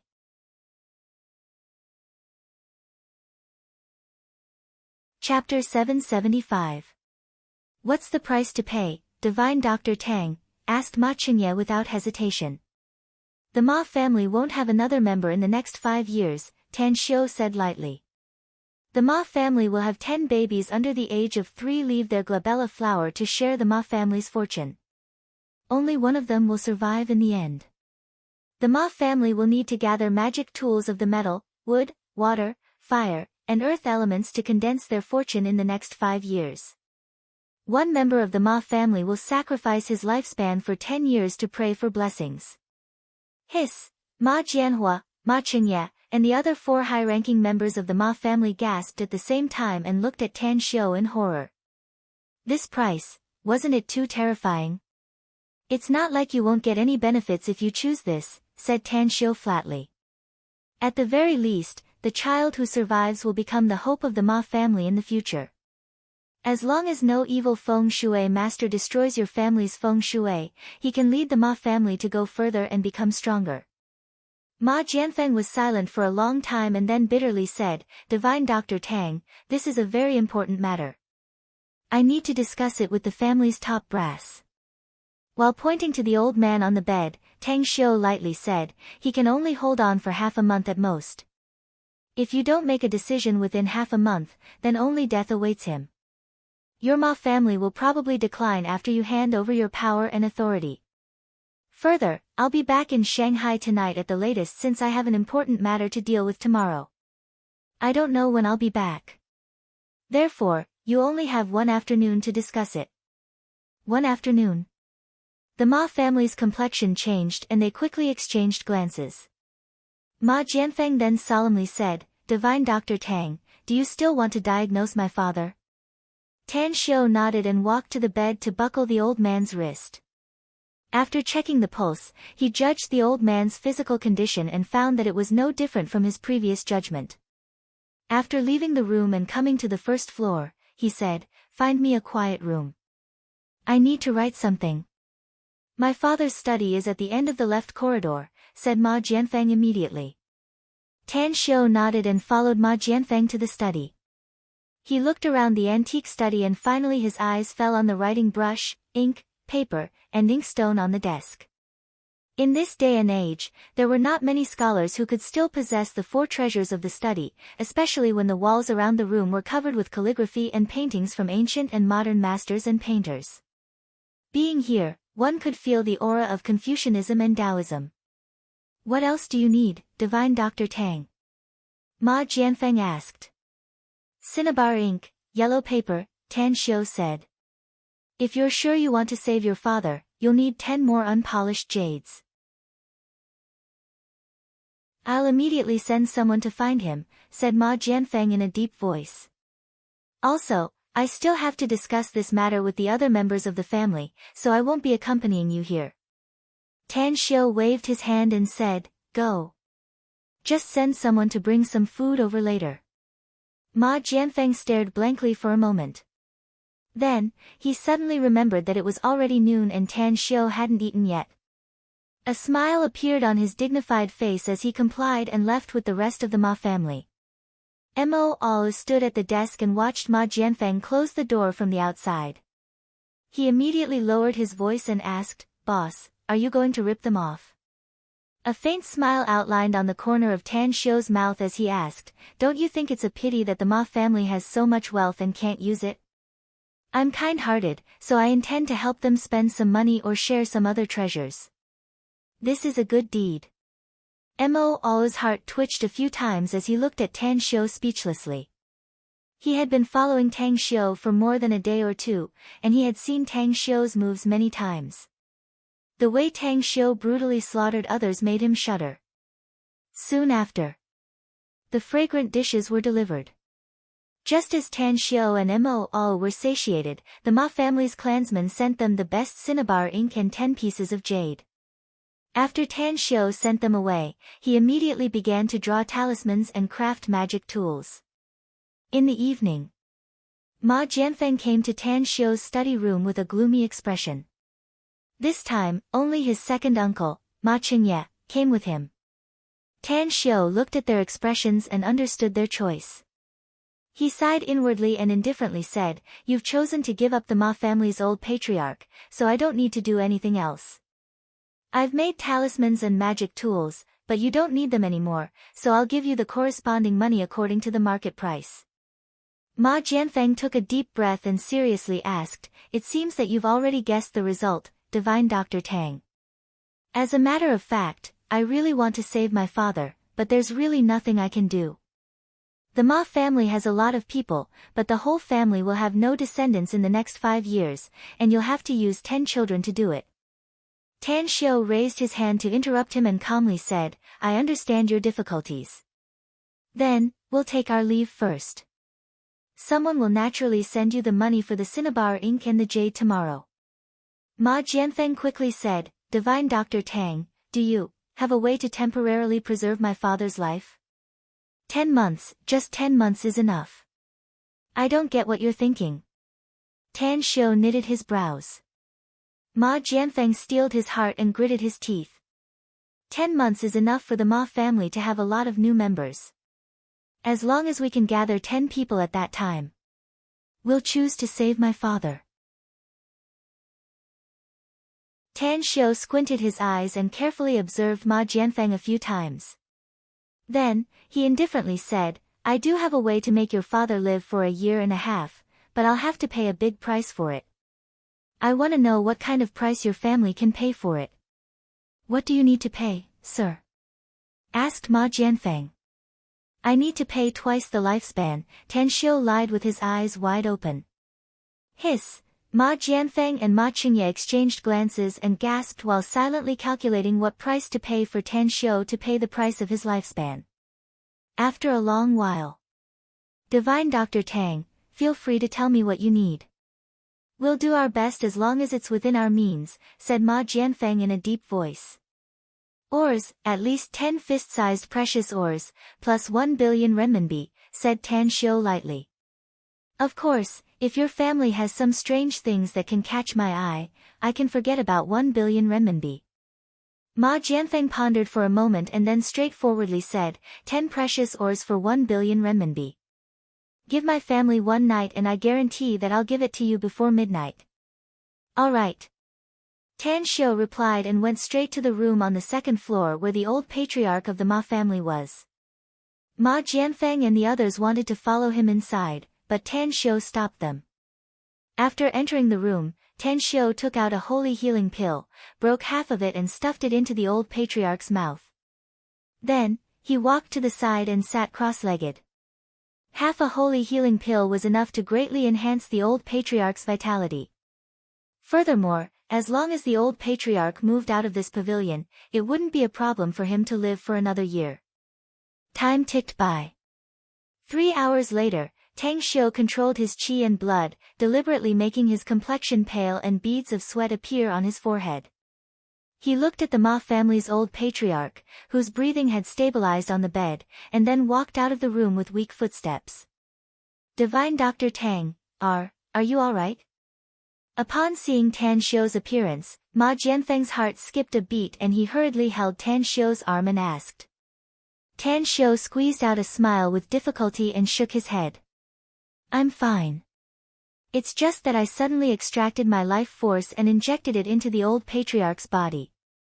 It consumed too much of my mental and physical strength. Your father is fine for the time being. As long as you move him out of this pavilion and send someone else to live here, there won't be any problem. It's not a problem to move my father to another place, but why do you want to send someone else to live here? Asked Ma Jianfeng. The human body is the most primitive feng shui array, and only a person can continue to receive the power of destiny and destiny to ensure the Ma family's destiny, said Tan Xiu. Else, not only will your family's feng shui array no longer be beneficial to you, it will also cause your family to decline rapidly. Extreme prosperity is bound to decline, and it's the fruit of the cycle of the heavenly Tao. Ma Jianfeng suddenly understood, but he still asked, will the new people who move in encounter the same situation as my father? Tan Xiu shook his head and said, not only will there be no harm in living here for a year and a half, you'll also get some benefits. As for what the benefits are, you'll find out later. I'll immediately send someone to move my father out, said Ma Jianfeng immediately. Divine Dr. Tang, why don't you go to my father's study room and wait for a while? I'll immediately come over after I'm done with my work. I'll give you 10 precious ores and 1 billion renminbi when the time comes. All right. Tan Xiu naturally didn't want to leave the pavilion immediately. Although he had been desperately absorbing the power of destiny and destiny here for the whole afternoon and night, the amount he absorbed was still less than 1/10. If it wasn't for the fact that he still had something to do tomorrow, he really wanted to stay here until he absorbed all the power of destiny and destiny here. It must be noted that, the power of destiny and destiny here was different from the one in the Qin Emperor's Imperial Jade Seal. The power of destiny and destiny here was very mild and didn't crazily drill into his body when he absorbed it. As for the huge power of destiny and destiny in the Qin Emperor's Imperial Jade Seal, it crazily poured into his body when he just tried to absorb it, nearly causing his body to explode and die. The Ma family's reputation was quite good. After waiting for less than half an hour, Ma Jianfeng hurriedly returned and ordered 5 stalwart men to put 5 trays of 10 precious ores on the table in front of Tan Xiu. He waved his hand to signal them to leave and immediately took out a bank card, saying, "Divine Dr. Tang, there's 1 billion yuan in this bank card and the password is written on the back. As for these 10 precious ores, please appraise them. I'll immediately send someone to exchange them if you don't like them." Tan Xiu casually put the bank card into his pocket and then lifted the yellow cloth on the tray. The first thing he saw was a black stone. "This is..." Tan Xiu's heart thumped wildly and disbelief filled his eyes.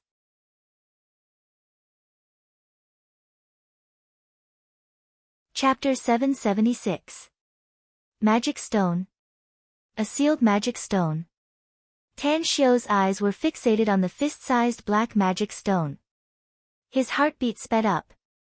He once thought that the small coffin made of magic stone did not belong to this world.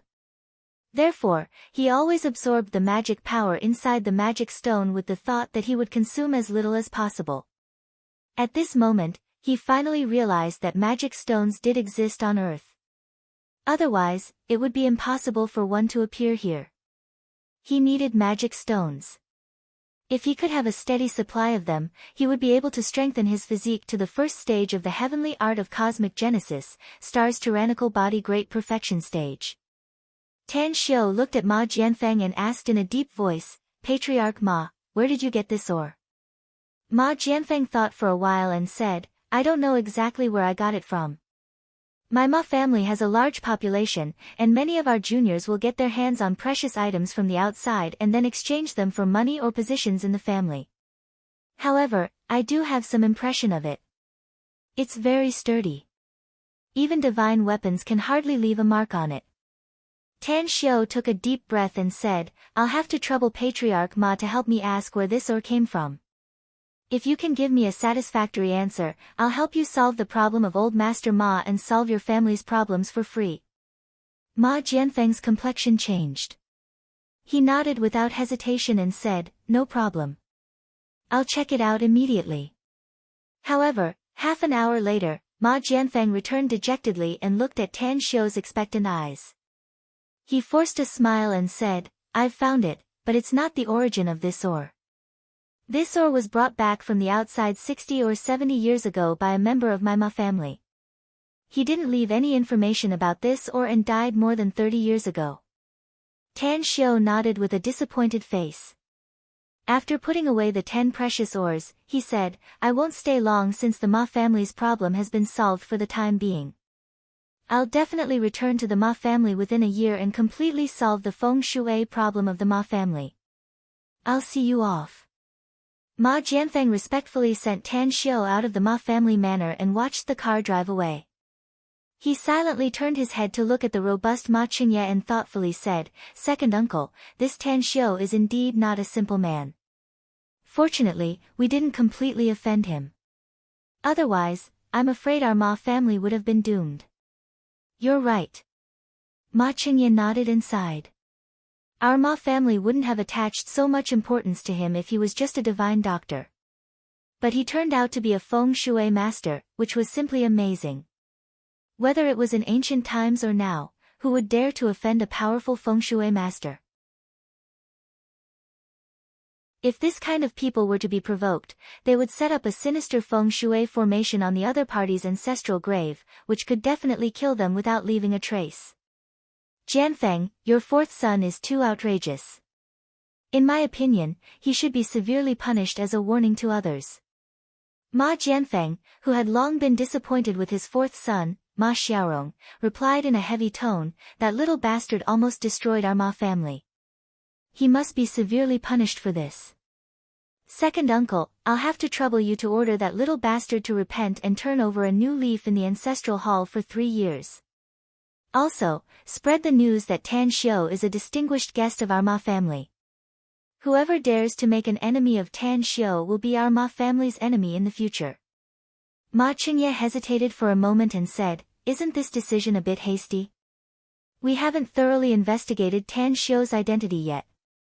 A smile appeared on Ma Jianfeng's dignified face as he said, "I received a message about 10 minutes ago. What do you think of Tan Xiu's identity and background? What do you think?" Ma Qingye's expression moved and hurriedly asked. "He's a long-lost descendant of the Tang family in the imperial capital," said Ma Jianfeng with a smile. "He's deeply loved by the Tang family's patriarch. You must know that Tan Xiu has a group of experts around him. I've asked the guards and the bodyguard who beat my fourth son. Finally, I can confirm that Tan Xiu has at least one martial arts grandmaster as his subordinate." "Martial arts grandmaster? He's someone else's subordinate?" Ma Qingye stared blankly for a moment before he immediately nodded and said, "It should be correct. Only the Tang family has such a great ability to send a martial arts grandmaster to protect Tan Xiu." That night, the news that the fourth son of the Ma family, Ma Xiaorong, was beaten and then severely punished by the family spread throughout Tianjing city as though it had grown wings. Even some influential people in several nearby cities also got the news that the Ma family and Tan Xiu were on good terms. Tan Xiu. They had heard of this name before and knew that he was the young miracle-working doctor of the Shuangqing province's Star City Chinese Medical Hospital. He had appeared in various media channels many times and had been exposed many times. Mingyuan Resort. Ren Qi was listlessly nestled on the soft sofa, quietly watching the news on the TV. Although he was not a member of the system and didn't need to know the political content in the news, he still persisted. It was because this was the habit of watching the news that his father had trained him since childhood. Knock, knock. The door was knocked as a young woman with a pretty face and a thin veil draped over her shoulders came in. She walked gracefully toward Ren Qi and asked with a smile, "What are you thinking about? Why are you so distracted while watching the news?" Ren Qi forced a smile and said, "I just received the news that fourth Ma has encountered a ruthless person and was severely punished by the family elders. It's estimated that we won't be able to see him for the next 3 years." The young woman was surprised and asked, "What happened? Isn't the Ma family's patriarch, Ma Jianfeng, very fond of his fourth son?" "I don't know the specific details, but it's definitely related to Tan Xiu." Ren Qi shook his head. Because after the Ma family spread the news that fourth Ma was severely punished, they immediately released another news that Tan Xiu and the Ma family have a deep relationship. Whoever opposes Tan Xiu is the same as going against the Ma family. The young woman was shocked and said, "Those foxes of the Ma family can actually release such news? It seems that the relationship between the Ma family and Tan Xiu is extremely close. It should be very close. But I seem to have done something wrong." Ren Qi forced a smile and said. "What is it?" asked the young woman. "Tan Xiu came to our Mingyuan resort today, but I didn't recognize him at that time. I didn't expect that he's the young miracle-working doctor, Tan Xiu. There's one thing you may not know. The big boss behind the magnificent Tang Corporation is the young miracle-working doctor, Tan Xiu. Furthermore, I've sent people to investigate.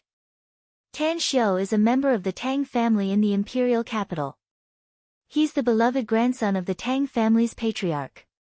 Even if Tan Xiu's identity is very powerful and you didn't recognize him, it doesn't matter, does it?" The young woman was surprised. "You don't understand." Ren Qi shook his head and sighed. "He's Long Zhenglin's brother, and they have a very good relationship. If I can borrow Long Zhenglin's face to make friends with Tan Xiu, it will be of great benefit to me and the Ren family in the future. Don't forget that the Tang family is one of the top super families in the entire Huaxia." The young woman could be considered as a smart person and understood it immediately. Although she didn't care much about connections and benefits, she could still realize that Ren-Chi had missed a great opportunity. Shanghai. After returning from Tianjin City, Tan Xiu immediately packed up his things and boarded the train to Jingmen Island overnight. Since he had bought a sleeping berth, he only needed to sleep at night and would be able to arrive at Jingmen Island by noon the next morning. This time, Tan Xiu didn't bring Mo Ao and the others with him since he only got one quota to explore the 3-star vestige. Therefore, he couldn't bring Mo Ao with him and could only wait in Shanghai. Before leaving, he told his close friends about his whereabouts. But he only said that he was going on a long journey and didn't tell them his destination. Jingmen Island. In a remote and small port in the southeast, dozens of dilapidated fishing boats were anchored on the shore, and many fishermen were coming and going with a fishy smell. Wang Xiaodong had his own fishing boat. In previous years, he would always go out to sea to catch fish and then trade with the fishmongers. But today, despite the sun shining brightly, he still didn't show any signs of going out to sea. He lazily lay on the deck of the fishing boat with his hands as a pillow and legs crossed, leisurely watching the busy figures of the familiar people around him. Occasionally, some fishermen joked with him, but he only gave a perfunctory response. Wang Xiaodong. On the shore, 2 men and 2 women stopped and the burly middle-aged man among them asked in a deep voice. Wang Xiaodong squinted his eyes and immediately jumped up when he saw who it was. He whistled as his eyes greedily moved away from the 2 graceful and beautiful women and said aloud, "That's right, I'm Wang Xiaodong." "Who are you? Why are you looking for me?"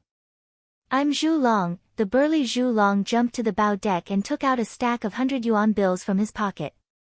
He threw it to Wang Xiaodong and said, "I've transferred the deposit to your bank card through bank transfer. I believe you've received it. You also know our purpose. We'll set off after all of our people have arrived." Wang Xiaodong's eyes lit up. He estimated the stack of 100-yuan bills in his hand and felt that it was at least 10,000 yuan. With the thought of making a fortune, Wang Xiaodong happily put the money away and asked, "Zhu. Big brother Zhu Long, right? Money makes the world go round. I'm happy to serve you. I've prepared everything we need, including food and drinks. I'm sure we can stay at sea for 10 days to half a month." "That's right, how many people do you have?" "My fishing boat can't accommodate many people. Apart from the 4 of you, it can only accommodate 10 more people at most." "There's one more," said Zhu Long indifferently. Wang Xiaodong immediately felt relieved and asked, "Big brother Zhu Long, you're not going out to sea to enjoy the magnificent waves of the sea, are you? Judging from your temperament and attire, it's obvious that you're rich. Why do you want to rent my fishing boat? Why didn't you rent a luxury yacht?"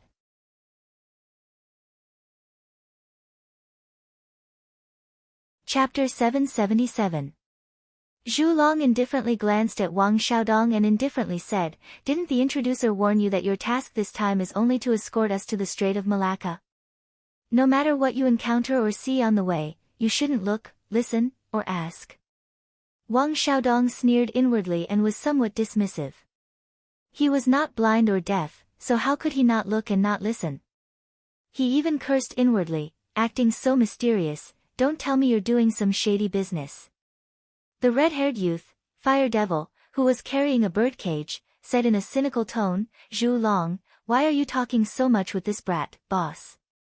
Since he took our money, he has to do things honestly for us. If he makes us unhappy, we can just throw him into the sea and feed him to the sharks." Wang Xiaodong shuddered inwardly and immediately became more cautious. He knew that the red-haired brat in front of him had a point. If they really acted against him in the vast sea, he was afraid that he would die a wrongful death. "Don't act recklessly. I've taken your photos and sent them to my family. If I encounter any danger, you'll be the suspect." Hearing Wang Xiaodong's guilty conscience, Fire Devil let out a strange laugh and looked at Zhu Long, asking, "Boss Zhu Long, is that brat surnamed Tang coming or not? There's still more than 20 minutes left according to the agreed time. If he can't arrive on time, I think we shouldn't wait for that burdensome brat." Zhu Long grunted twice and didn't answer Fire Devil. He didn't want to wait for that arrogant and reckless guy. But it was an order from his immediate superior, Duan Mulin, after all, so he didn't dare to easily abandon Tan Xiu. The hot and beautiful Electro Lady had long purple hair draped over her shoulders. Her sharp nails were dyed purple, and her clothes were also purple, making her look as cool as a purple lightning bolt. A smile appeared on her beautiful face as she said, "It's really rare to see someone who can make Boss Zhu Long so angry in this world. I'm a bit interested in that guy. If he's handsome, I might as well take him to my harem." Fire Devil gave a thumbs up and praised, "Electro Lady, I'll support you in spirit. I hope this brat can enter your eyes and enjoy all the blessings in the world." Electro Lady twisted her slender waist and winked at Fire Devil, giggling. "Since it's a blessing in love, why don't you enjoy it, Fire Devil?" Fire Devil suddenly shuddered and stepped back half a meter. He waved his hand and said, Don't. I don't have that kind of luck. I don't have the fortune to enjoy it." "Coward." Electro Lady rolled her eyes and grumbled snappily. Suddenly, her expression changed and a pleasantly surprised look appeared on her beautiful face. She pointed at a man who was strolling leisurely in the distance and smilingly said, "Fire Demon, since you're such a coward, then this old lady will let you go. My new target is here. What a handsome little guy. Just looking at him makes my heart itch. Boss Zhu Long, give me 20 minutes, I'll definitely make that handsome guy kneel down before me before we set off." "You are not allowed to go," Zhu Long shouted in a low voice with a gloomy face. Electro Lady stared blankly for a moment before she resentfully snorted. She knew Zhu Long's character. He was very cautious before he carried out a mission and was very strict with his team members. What a pity. She secretly sighed inwardly, but she tried her best to remember that handsome face. She hoped that she could meet him again in the future and then display her unique womanly charm to capture his heart. However, to her surprise, the handsome guy in her eyes actually walked directly toward their direction and even stopped at the shore. Could he be the guy who provoked Zhu Long's boss and was called a reckless bastard? Tan Xiu glanced at Zhu Long before his eyes swept over the people on the bow and immediately said, "I'm not late, am I, Zhu Long?" "Humph." Zhu Long coldly snorted and directly turned his head to the side. Fire Devil observed Tan Xiu a few times and then immediately showed a warm smile. He waved to Tan Xiu and smilingly said, "You must be Brother Tan Xiu, right? Welcome to our voyage of death. I'm Fire Devil, this one in purple is Electro Lady, and the one in light blue is Aqua Babe. That's right, I must solemnly introduce Electro Lady to you again. She's the goddess in the minds of all men, and she likes a handsome young man like you." "Shut up!" Electro Lady angrily shouted and waved her hand at Fire Devil. Seeing that Fire Devil was scared and hurriedly retreated, she then put on a bright smile and looked at Tan Xiu. "You're Tan Xiu, right? Don't listen to that coward Fire Devil's nonsense. I'm very glad that you can join us. We'll have to rely on you to protect us weak women when we get there in the future." "Well said." Tan Xiu calmly replied and then boarded the fishing boat. Electro Lady came to Tan Xiu's side. Although her every frown and smile showed her charm, Tan Xiu didn't care at all. Of course, if it were any other man, they would have long been bewitched by her. But who was Tan Xiu? He was a supreme powerhouse who once stood at the peak of the immortal world. Let alone Electro Lady, even the enchanting demoness of the 9 heavens enchantress couldn't bewitch him. "Alright, let's go." Zhu Long threw a stiff sentence and turned to walk into the cabin. The fishing boat wasn't very big, but it could be regarded as an ordinary ship for sea operation. Usually, a dozen people would go fishing at sea and return with a full load almost every time. But now, there were only 4 crew members on this fishing boat, including the owner of the fishing boat, Wang Xiaodong. They hoisted the sails and set sail. The speed of the fishing boat wasn't very fast, but it still gradually disappeared from the port on the rippling blue sea. After sailing for a whole day, they sailed into the Strait of Malacca the next day. Although the entire strait was 1,080 kilometers long, with the southeastern strait connecting the Pacific Ocean and the Indian Ocean, the three-star vestige was located at the junction. Since the location was relatively clear, it didn't take long for the fishing boat to approach a small island. Huh. That's strange. I've come here a few times with the fishing boats of my elders and also landed on this island. But this place is rarely visited by people, and sometimes there's not even a single person. How come so many ships are docked here today? Standing on the bow deck, Wang Xiaodong was surprised to see more than a dozen ships of various models in front of him. Some of these ships were yachts, passenger ships, and even cargo ships. There was no fishing boat at all. Zhu Long, carrying his military travel bag, came to Wang Xiaodong's side and said, "Wait for us here. If we don't come back from the island in 5 days, you don't need to wait anymore and immediately set sail back.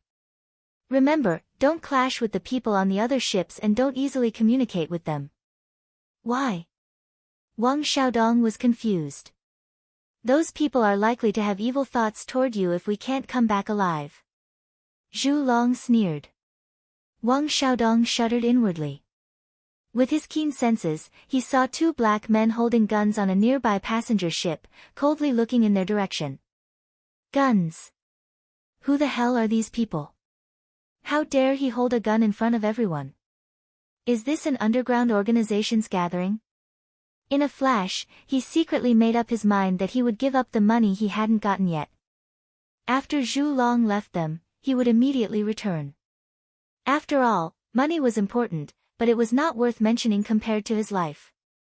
Tan Xiu was the last to disembark. He glanced at the slightly pale Wang Xiaodong, who was secretly looking at the gun-wielding black men. Tan Xiu indifferently said, "If you sneak away after we leave because you're afraid, I'm afraid you'll be in more trouble. After all, it's fine if we die here. But once we go back, we'll be able to find you even if you run to the ends of the earth." Wang Xiaodong's heart instantly fell into an ice cave. He looked at Tan Xiu's cold eyes and squeezed out a smile, saying, "I know what to do, Mr. Tang." Tan Xiu patted his shoulder and then suddenly whispered in his ear, "That Zhu Long fella is too arrogant and doesn't want to talk to you, but I can tell you something. As a matter of fact, we're special members of the state who were ordered to carry out a secret mission. Once we do a good job, our country will reap great benefits. So even if it's not for you, you must think about our country. People of the state." Wang Xiaodong looked at Tan Xiu in shock, and a monstrous wave was set off inside his heart. At this moment, he realized the identity of Tan Xiu, Zhu Long, and the others. Even if they were not the special forces of the state army, they should be secret agents. I'm actually working for this kind of people. Wang Xiaodong suddenly felt a bit proud. He looked at Tan Xiu, who had jumped to the shore, and loudly said, "I'll be waiting for you, Mr. Tang. Also, I don't want the money later. It's all for the country. Well done. You're a real man." Tan Xiu turned around and gave a thumbs up to Wang Xiaodong, and then chased after Zhu Long and the others. In fact, Zhu Long and the other 3 clearly heard the conversation between Tan Xiu and Wang Xiaodong. All of them were ability users, and their hearing was 10 times better than ordinary people. Although they were a bit annoyed that Tan Xiu revealed that they were people of the state, they also realized that Tan Xiu's communication with Wang Xiaodong was to prevent the latter from leaving and abandoning them here. This guy's mind is very meticulous. Even though Zhu Long didn't like Tan Xiu, he couldn't help but praise him inwardly. The 5 of them carried their simple luggage and walked along a bare path into the island. There were very few plants on this island, and it was difficult to see any big trees as far as the eye could see. There was only a layer of green vegetation growing in the crevices of rocks and damp places. After walking for a few kilometers, Tang Xiu then saw a tent in the distance, with soldiers wearing military uniforms of different colors and styles, as well as military ranks of different countries. The surrounding area was completely sealed off. Tan Xiu also saw the military uniforms worn by the Chinese soldiers.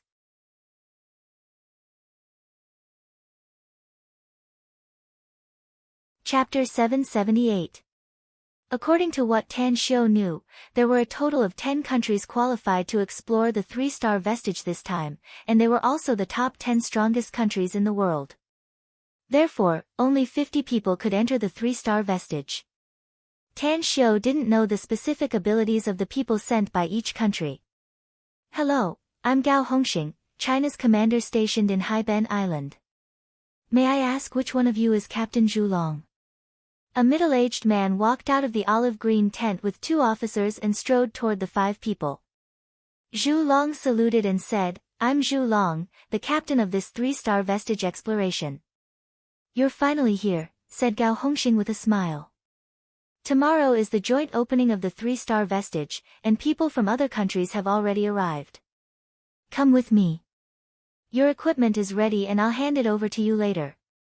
My mission is more than half completed. Zhu Long nodded and didn't introduce Tan Xiu's group of 4 as he followed Gao Hongxing into the military tent.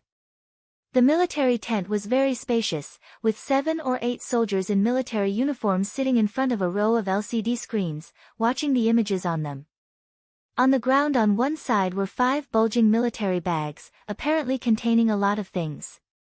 Zhu Long didn't stand on ceremony with Gao Hongxing and strode to one of the military bags. He quickly opened it and poured out everything inside. After carefully checking it, he nodded with satisfaction and said, everything is here. Sorry for troubling you, Commander Gao. I'm just following orders, Captain Zhu. You don't need to be so polite. Gao Hongxing shook his head and smiled. Also, if you have any other requests before you set off, feel free to ask. We'll try our best to satisfy you. No. Just as Zhu Long spat out a word, he was interrupted by Tan Xiu's voice. Zhu Long's expression turned a bit ugly in an instant. Tan Xiu ignored Zhu Long and looked at Gao Hongxing instead, asking, I have a request, Commander Gao. I hope you can help me with it. Gao Hongxing looked at Tan Xiu with a surprised expression and nodded. Just tell me if you have any questions. I didn't see any military ships when we came here, said Tan Xiu. They should have been transported by plane, right? Once we come out of the 3-star vestige, will you be responsible for sending us back? We did come here by helicopter. Gao Hongxing shook his head and said, our mission is to be stationed here all year round to seal the 3-star vestige together with the soldiers of other countries. We don't have the authority to mobilize the helicopter, so we can't send you back. In that case, I hope you can send someone to the coast to temporarily detain the owner of the fishing boat who sent us here, said Tan Xiu. Otherwise, once he and his crew leave, we won't be able to return. If the country sends someone to pick us up, it will waste a lot of time. Gao Hongxing smiled and said, leave this kind of small matter to me. Zhu Long looked at Tan Xiu and sneered, while Fire Demon looked at Tan Xiu with contempt. Even Electro Lady felt that Tan Xiu was making a mountain out of a molehill. Among the crowd, only Aquababe frowned and looked at Tan Xiu thoughtfully. Tan Xiu, you seem to be very concerned about whether you can go back as soon as possible? Asked Aquababe all of a sudden. Tan Xiu glanced at her and indifferently said, indeed. I really want to leave this place as soon as possible and go back to handle other things. Aquababe didn't speak again and just nodded gently before shifting her gaze elsewhere. Zhu Long, who knew Aquababe, looked at her with a surprised expression and slightly furrowed his brows. Gao Hongxing seemed to be aware that the atmosphere at the moment was a bit off. Whether it was Zhu Long, Fire Demon, Aquababe, Electro Lady, or Tan Xiu, all of them had an inexplicable sense of distance. However, he was too lazy to get involved in the affairs of the 5-man team and just seriously said, your single tent is next door. Your names are posted on the tent chain. Stay there first and I'll personally take you to the submarine's parking place tomorrow morning. A submarine? Tan Xiu's expression moved. Although he knew that the 3-star vestige was deep in the sea, he didn't expect that it would be a submarine that would send them there. He was quite interested in those big iron lumps at the bottom of the sea. After all, this kind of technological weapon was absolutely an indispensable weapon in the sea war. After each of them carried a military bag and walked out of the tent, Tan Xiu released his spiritual sense and instantly saw all the scenery and people within a radius of 300 to 400 meters. However, he still couldn't tell which people from other countries would enter the seabed to explore the three-star vestige. However, he easily found his own military tent. Tan Xiu, I'm scared to sleep alone at night. Can you? Electrolady swayed her slender waist and slowly came to Tan Xiu's side with a longing look in her eyes. Tan Xiu raised his arm and waved. Don't play those little tricks with me. You're obviously still a virgin, yet you still want to show such an appearance. If I were to control you and take your body, I'm afraid you'd want to kill me, no? Electrolady, don't do this kind of boring thing again. It's better to conserve your energy and adjust yourself to the best state before entering the three-star vestige. Electrolady's expression greatly changed. She looked at Tan Xiu with dread in her eyes. She had some contempt for Tan Xiu before, but his performance at this moment was not that of a hothead who didn't know anything. Tan Xiu no longer paid attention to Electrolady and went straight into the military tent. He opened the military bag and looked at the things inside. A Mitsubishi Army knife, a mini telescope, a lighter, and a box of matches, as well as a diving suit, an oxygen mask, compressed biscuits, and water. The last thing turned out to be a mini pistol. This gun doesn't have a clip. Tan Xiu frowned and carefully observed it for a long time. Only then did he find that it really didn't have a clip, but there was something like a cell phone battery inside. Since he couldn't figure out the gun situation, Tan Xiu didn't have the mood to experiment.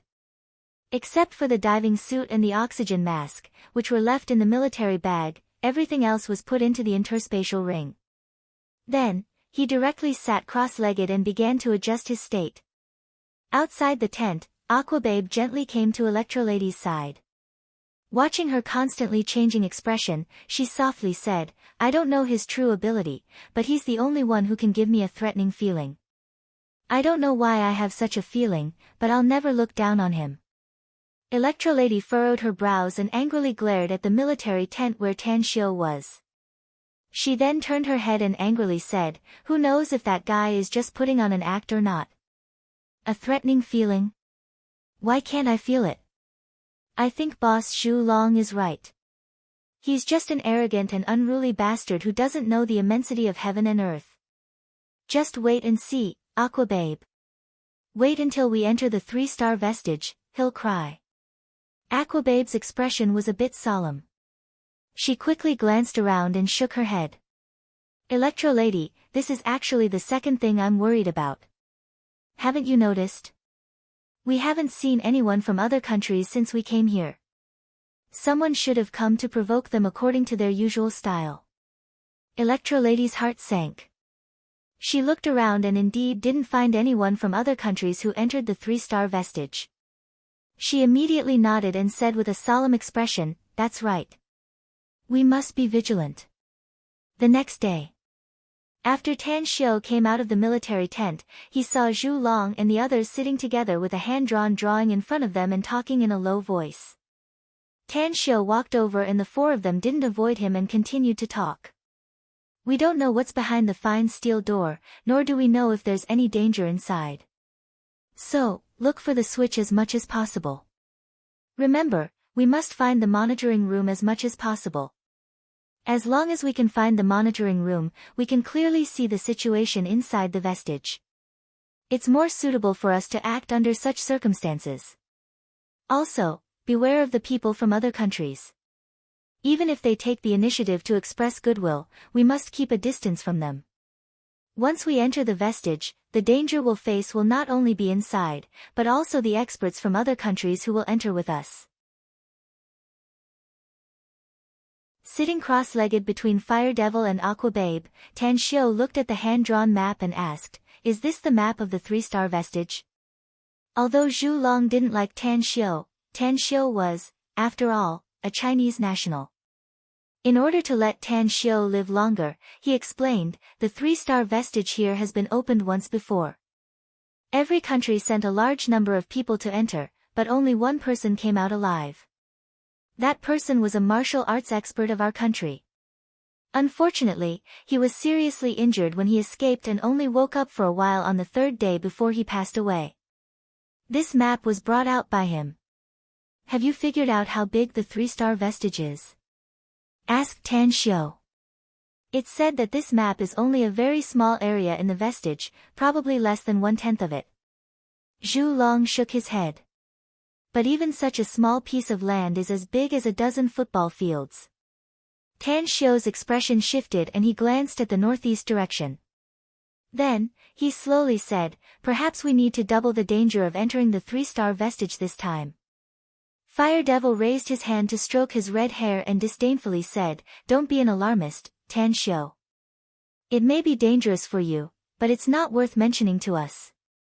Don't pretend to be a big shot if you're afraid. Just follow us and I'll protect you. Tan Xiu thought for a moment and nodded. I'll follow you in the early stage of entering the 3-star vestige. I'll leave alone after I solve some of the dangers. Suit yourself. It was Zhu Long who replied to Tan Xiu with an unfriendly tone. He felt that Tan Xiu was afraid. Once they entered the vestige and encountered all kinds of dangers, he wouldn't dare to talk about leaving the team anymore.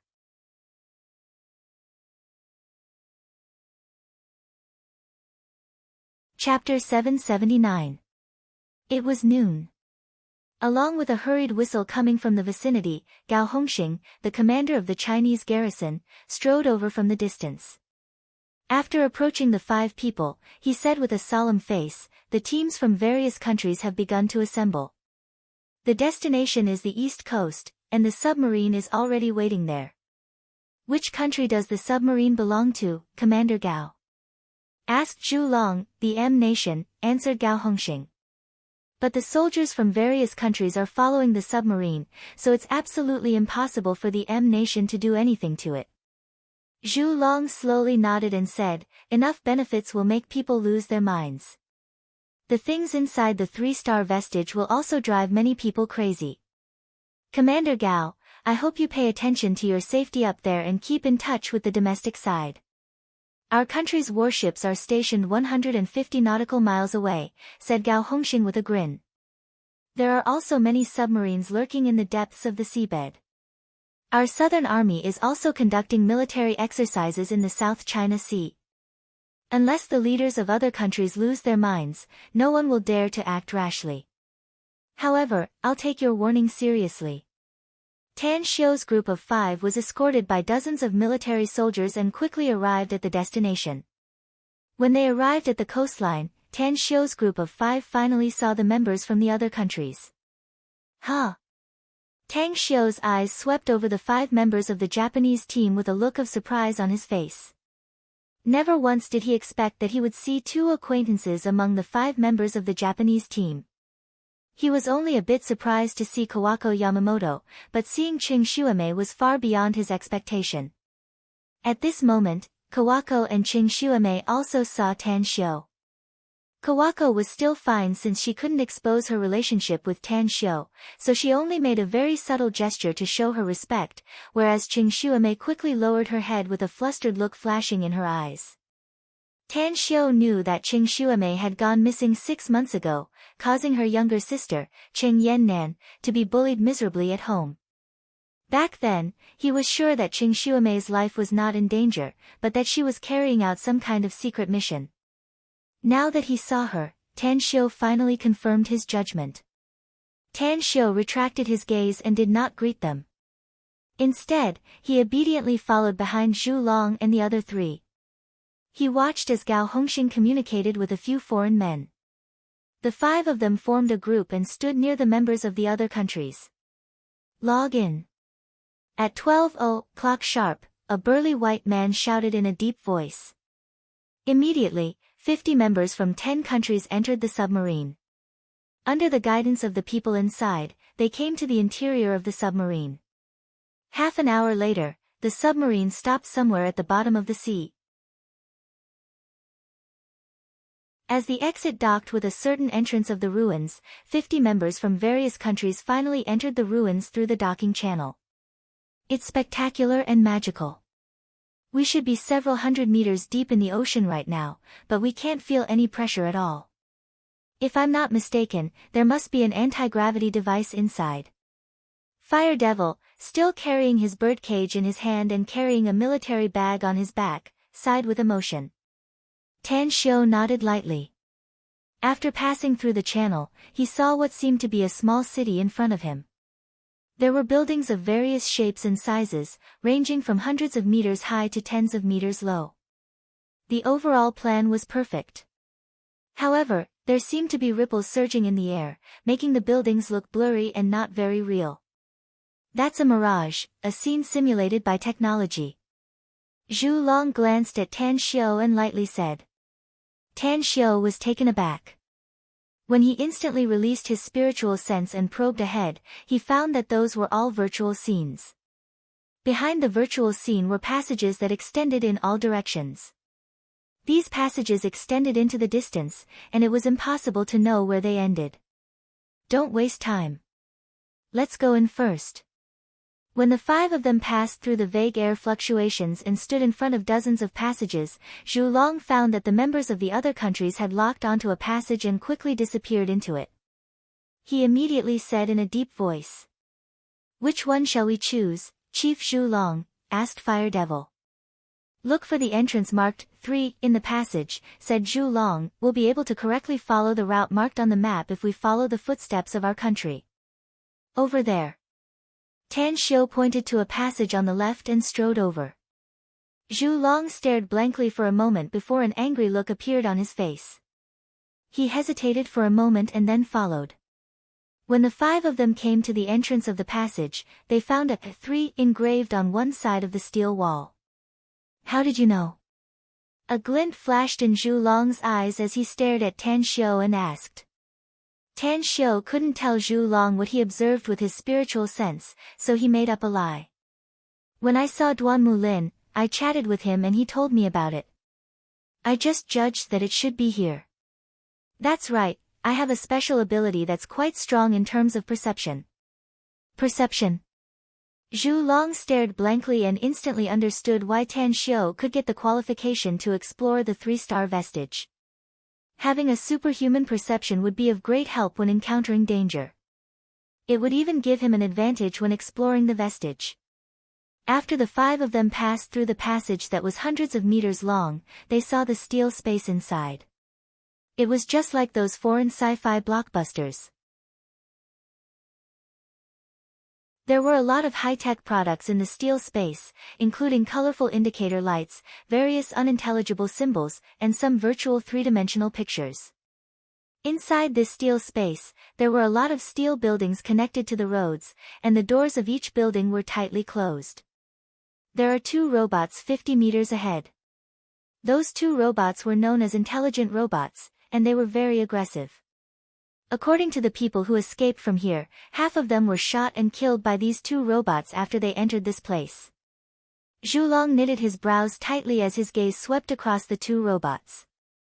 His mind was silently pondering how to get past them easily. After all, they had to pass through this passage if they wanted to go deeper. I have an idea, but I don't know if it's feasible, said Tan Xiu. You have an idea? Zhu Long frowned. Tell me about it. This robot is, after all, programmed, said Tang Xiu. Even if these 2 are intelligent robots, they will lose their mobility as long as their internal structure is destroyed. Aquababe's ability should be able to control water, right? As long as we pour water on these 2 robots and let Electrolady release lightning to destroy them, we should be able to cause internal problems. Water? Electricity?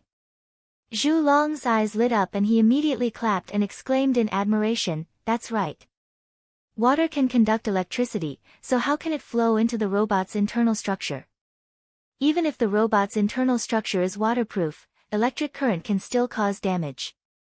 Aquababe, Electrolady, you 2 try it.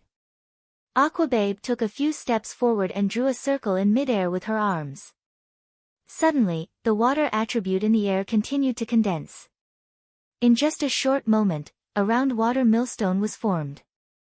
As she waved her arms, the millstone turned into 2 water dragons that rushed towards the 2 robots standing next to the wall. Intruder detected. No marks. Enemy determined.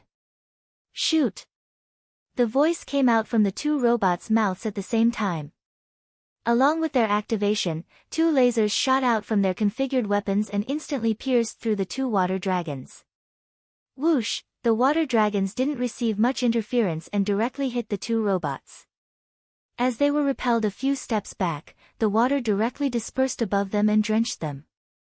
A chilling light flashed in Electrolady's eyes. She flicked her fingers and formed an electric current that continuously shot toward the 2 robots. The moment the electric current hit the robots, sparks splashed everywhere. The 2 robots that shot the lasers suddenly issued a rumbling sound and black smoke. It's done. Finally, the 2 robots fell to the ground and the activation program was extinguished. A satisfied look appeared on Zhu Long's face. He turned to look at Tan Xiu and said, "You are not bad. At least you have a brain." Tan Xiu blushed with shame. He really couldn't tell that Zhu Long was praising him.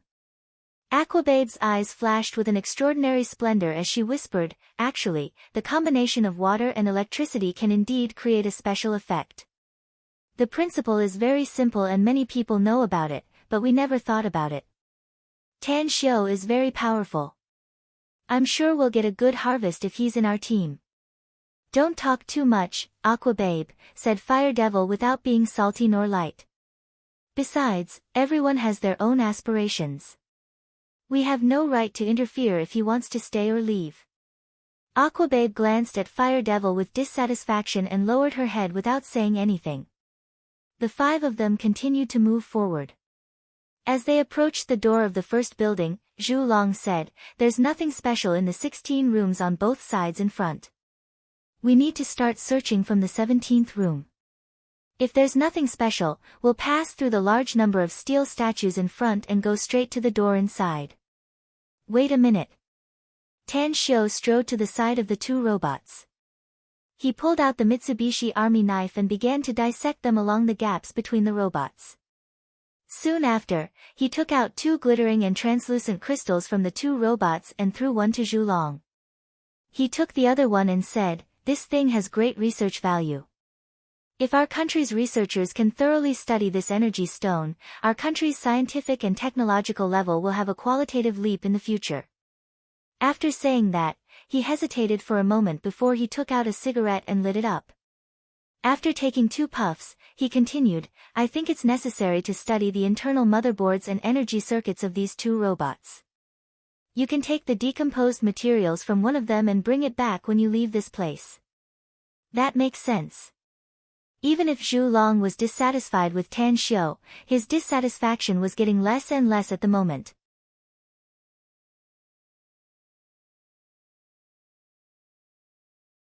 Chapter 780. Zhu Long originally thought that his immediate superior's decision to send Tan Xiu to their team was simply a farce. Such a person of little value would only affect the team's overall strength and wouldn't play any role. But these 2 ideas not only saved them a lot of trouble but also made them realize that they had gained something.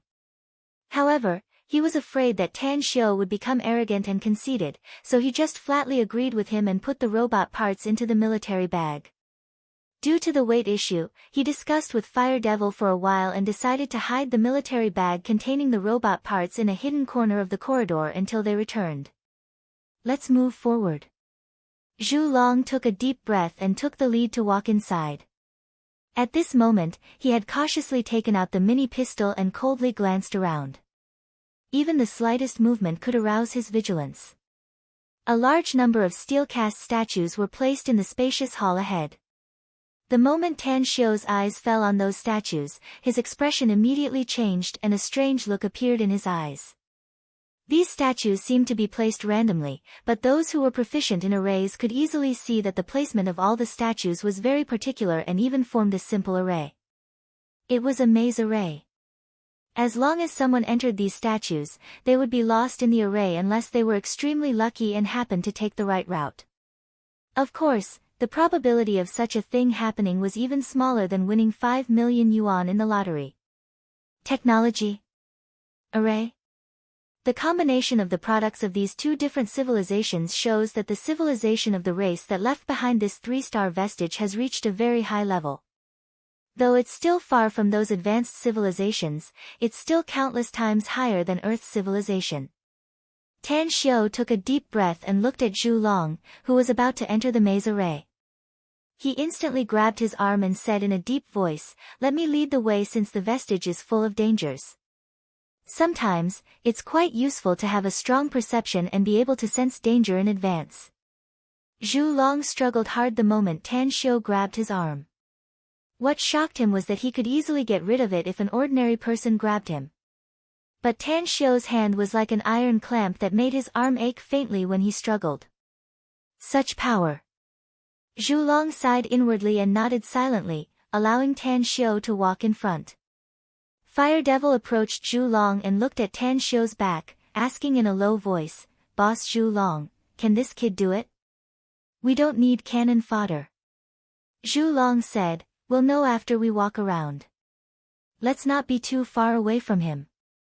If there's any danger ahead, we'll immediately save him."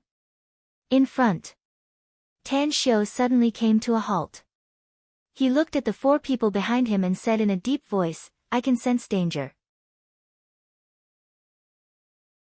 We seem to have encountered something powerful. Therefore, you must follow behind me and do not fall behind easily. Also, look at my footprints clearly. It's best to follow them." Zhu Long was very cautious, so he nodded heavily after Tan Xiao finished speaking. Electro Lady and Aqua Babe, who never joked in the face of danger, also nodded to indicate that they wouldn't act recklessly. On the other hand, the Fire Demon, who was carrying a military bag and holding a birdcage, had a hint of disdain in his eyes. The space where the statues were placed was very large, about the size of a regular football field. Only a few of these statues were in human form, but most of them were in the form of various wild beasts, such as jackals, wolves, tigers, leopards, eagles, swallows, pigeons, and birds. Huh! Fire Devil was walking at the back of the 5 people. His eyes suddenly flickered and he immediately walked toward a statue a few meters away to the left. The statue looked like an earthworm, but strangely, it had 8 legs. There were many special patterns on its back that were dyed with various colors.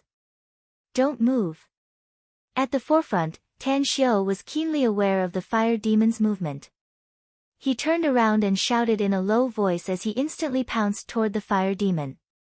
What made him angry was that the position of the statue in front of him instantly changed after he left the correct path of the array. As his footsteps came to a halt, his keen eyes looked around and his fist filled with surging power fiercely slammed the ground 3 meters to the left. Boom, layers of ripples appeared in the air as though the space was distorted. In Tan Xiao's sight, the position of the statue was restored to its previous position. It was at this moment that his figure flickered lightning fast and instantly appeared next to the Fire Demon, who had a dazed expression on his face. Tan Xiao grabbed the Fire Demon's shoulder and forcefully pulled him back behind Aqua Babe. What just happened was, the Fire Demon looked around with a puzzled expression before his eyes finally fell on Tan Xiao next to him. "I originally thought that your ability user team was very disciplined and very cautious in this dangerous vestige," said Tan Xiao indifferently. "But I didn't expect you to be so arrogant and stupid. You better behave yourself if you don't want to get lost in this place forever. This is the first time, and I won't save you the second time." After saying that, he quickly brushed past Aqua Babe, Electro Lady, and Zhu Long and returned to the front. Even though Zhu Long and the other 2 looked puzzled, he still didn't explain. The Fire Demon's complexion instantly turned red. The strange scene just now made him recall it and immediately gave rise to fear inside.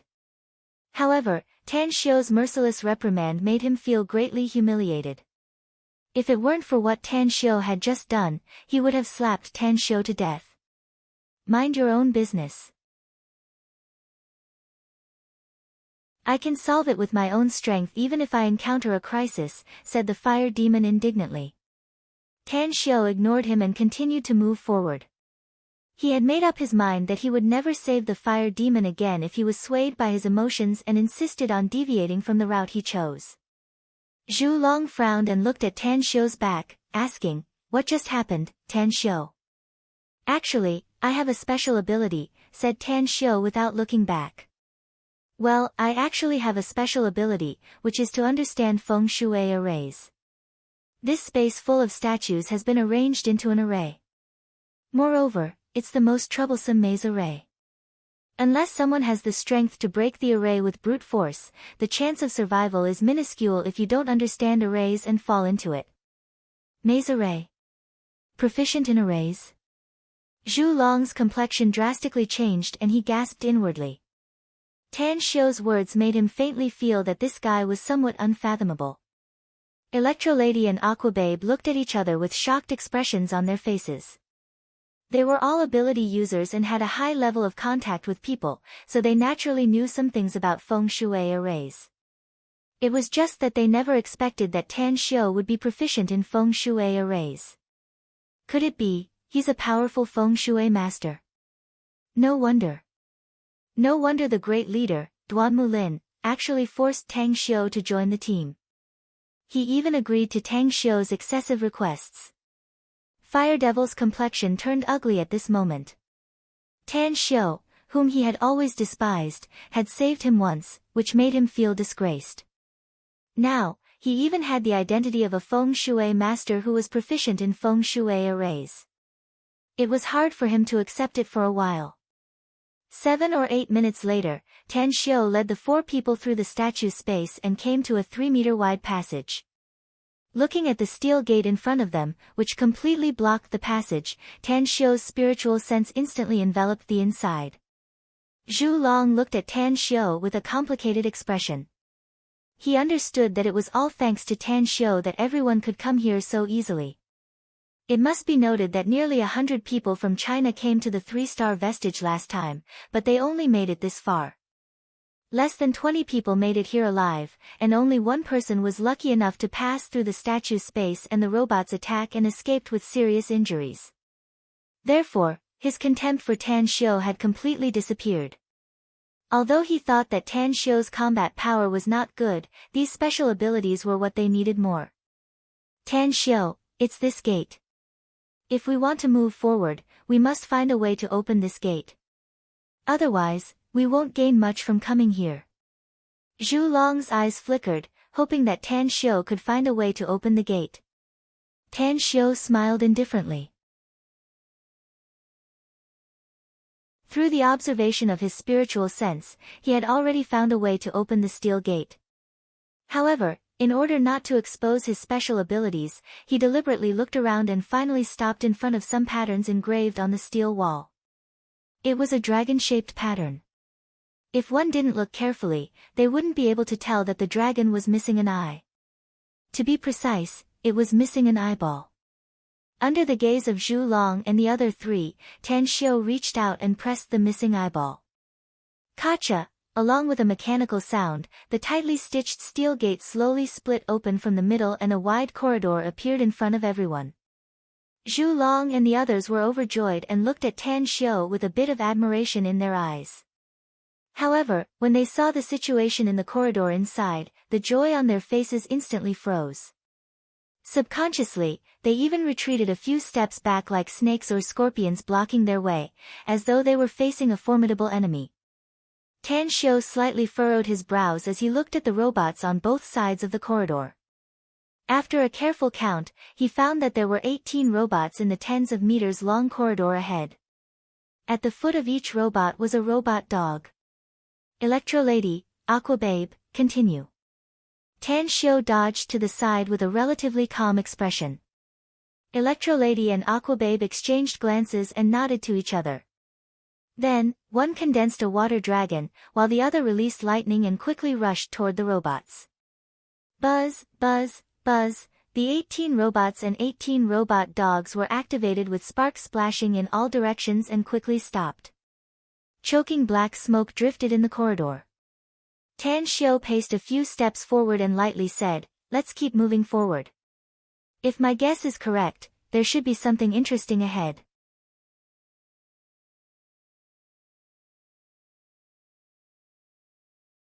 Chapter 781. At the end of the steel passageway was a dreamlike special space with colorful virtual images decorating it like a sci-fi world.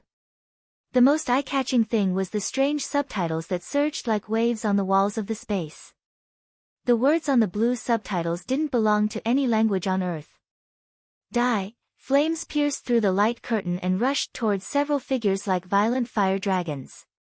Behind the dozen or so fire dragons, two male twins were forming hand seals and waving their wands, trying to incinerate the figures.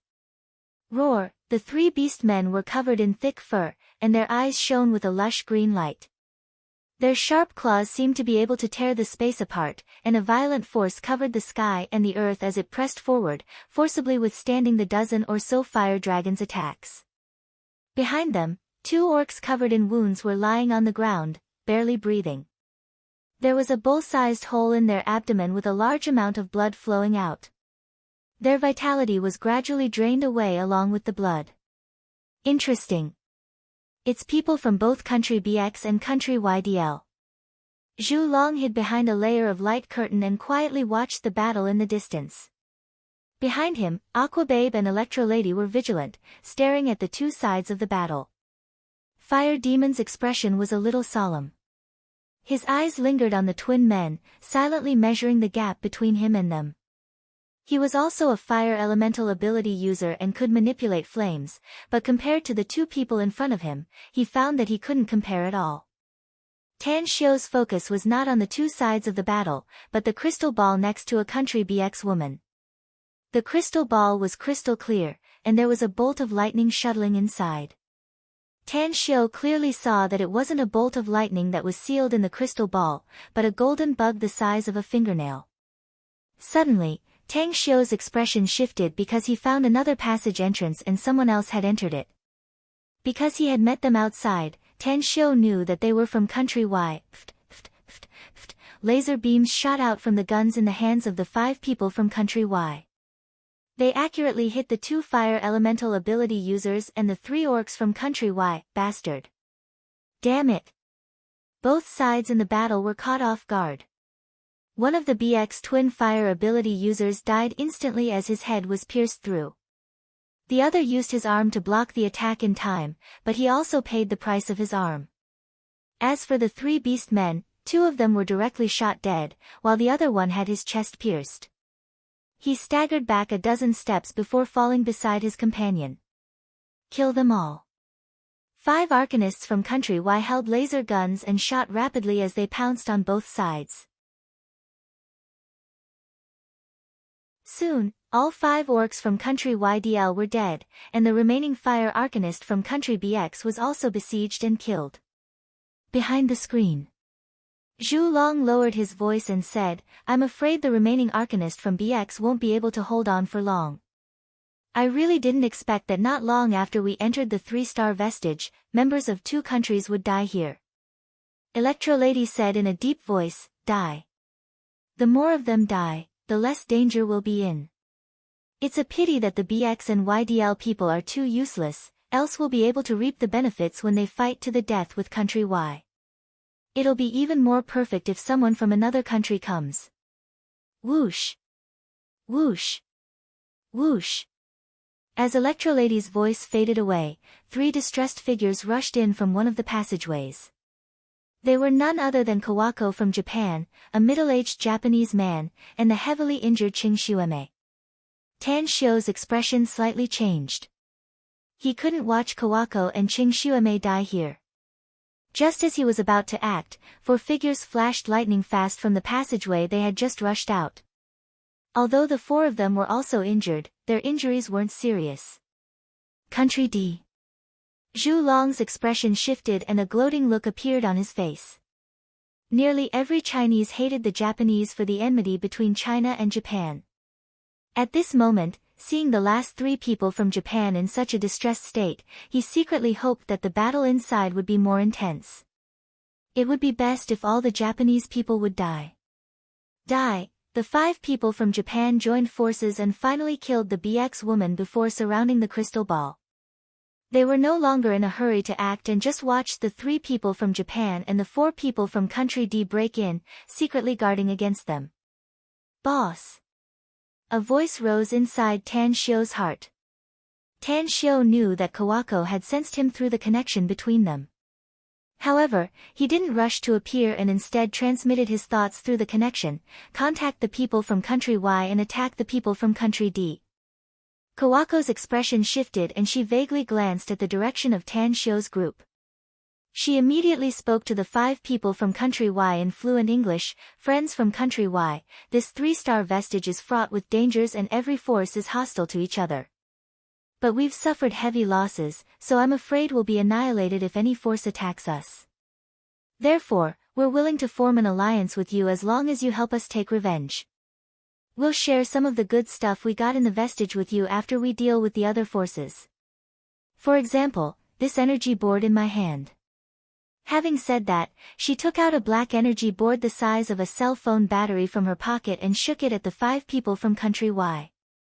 The expressions of the 4 people from country D fell.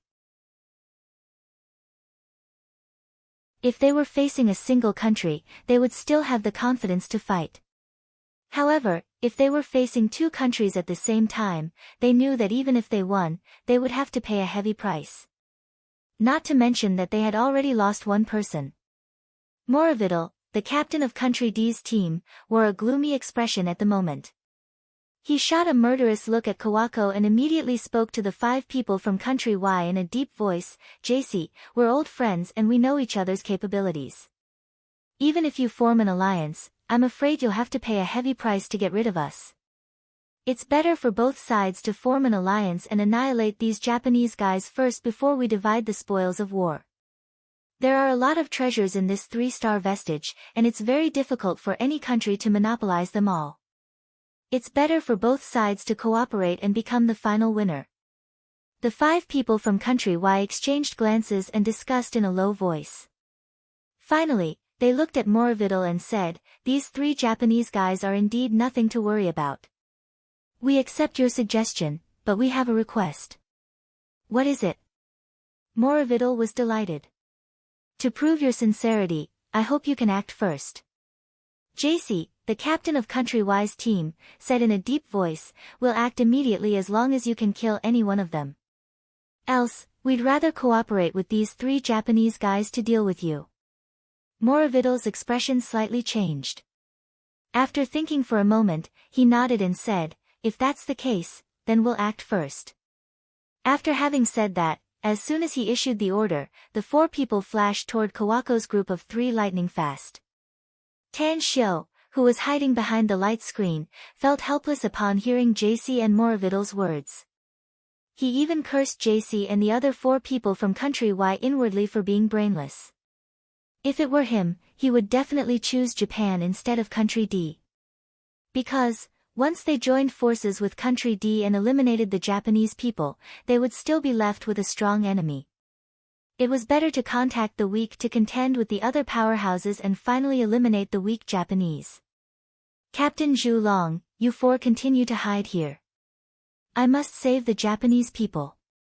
Don't ask me for the reason. It won't be too late for you to appear after I've dealt with those people. Having said that, he didn't give Zhu Long any time to speak and immediately flashed to appear in everyone's line of sight. Furthermore, he acted like a thunderbolt as a violent aura erupted from his body. His fists were like meteors as they fiercely bombarded Moravidal's back, who was caught off guard. Puff, Moravidal was a genetically modified human with the genes of an elephant. Not only did he become very strong, but his defense had also become more powerful. Tang Xiu's punch landed on his back, and though he instantly suffered a serious injury, he was still able to retain his life force. The next moment, Tan Xiu appeared between the other 2 ability users from country D. Just as they attacked Kawako's trio, a dagger appeared in Tan Xiu's hand out of thin air. He easily kicked the lower ribs of one of the ability users from country D before stabbing the dagger into the lower ribs of the other. His lightning-fast fist also followed up and hit the other's neck. Crack! The neck of the ability user from country D was forcibly broken, and his body was easily kicked away by Tan Xiu. The 5 ability users from Country Y, who were standing in the distance and watching, had their complexions drastically changed. Never in their wildest dreams did they expect that someone would suddenly appear out of nowhere and that the one who helped the 3 people from Japan turned out to be a Chinese brat. Moreover, they were shocked because they didn't expect that Tan Shio's strength would be so powerful. Behind the holographic screen, Zhu Long was furious because of Tan Shio's decision. Even Fire Devil and Electro Lady looked angry. They couldn't figure out what was wrong with Tan Shio's brain. Or did he have a fever? Why didn't he save anyone? Why did he have to save the Japanese? Aquababe's expression was a bit strange. She looked at Tan Shio's vague figure, but a monstrous wave was raised in her heart. Because Tan Shio's figure was too fast, and she could only catch an afterimage with her naked eyes. Her mind was racing and she quickly deduced that if Tan Shio was her enemy, it would be absolutely easy for Tan Shio to kill her. How is this possible? The anger on Zhu Long's face suddenly froze, while Fire Devil's and Electro Lady's angry expressions turned into tongue-tied ones. They watched helplessly as Tan Shio killed one of Country D's experts and severely injured 2 in the blink of an eye.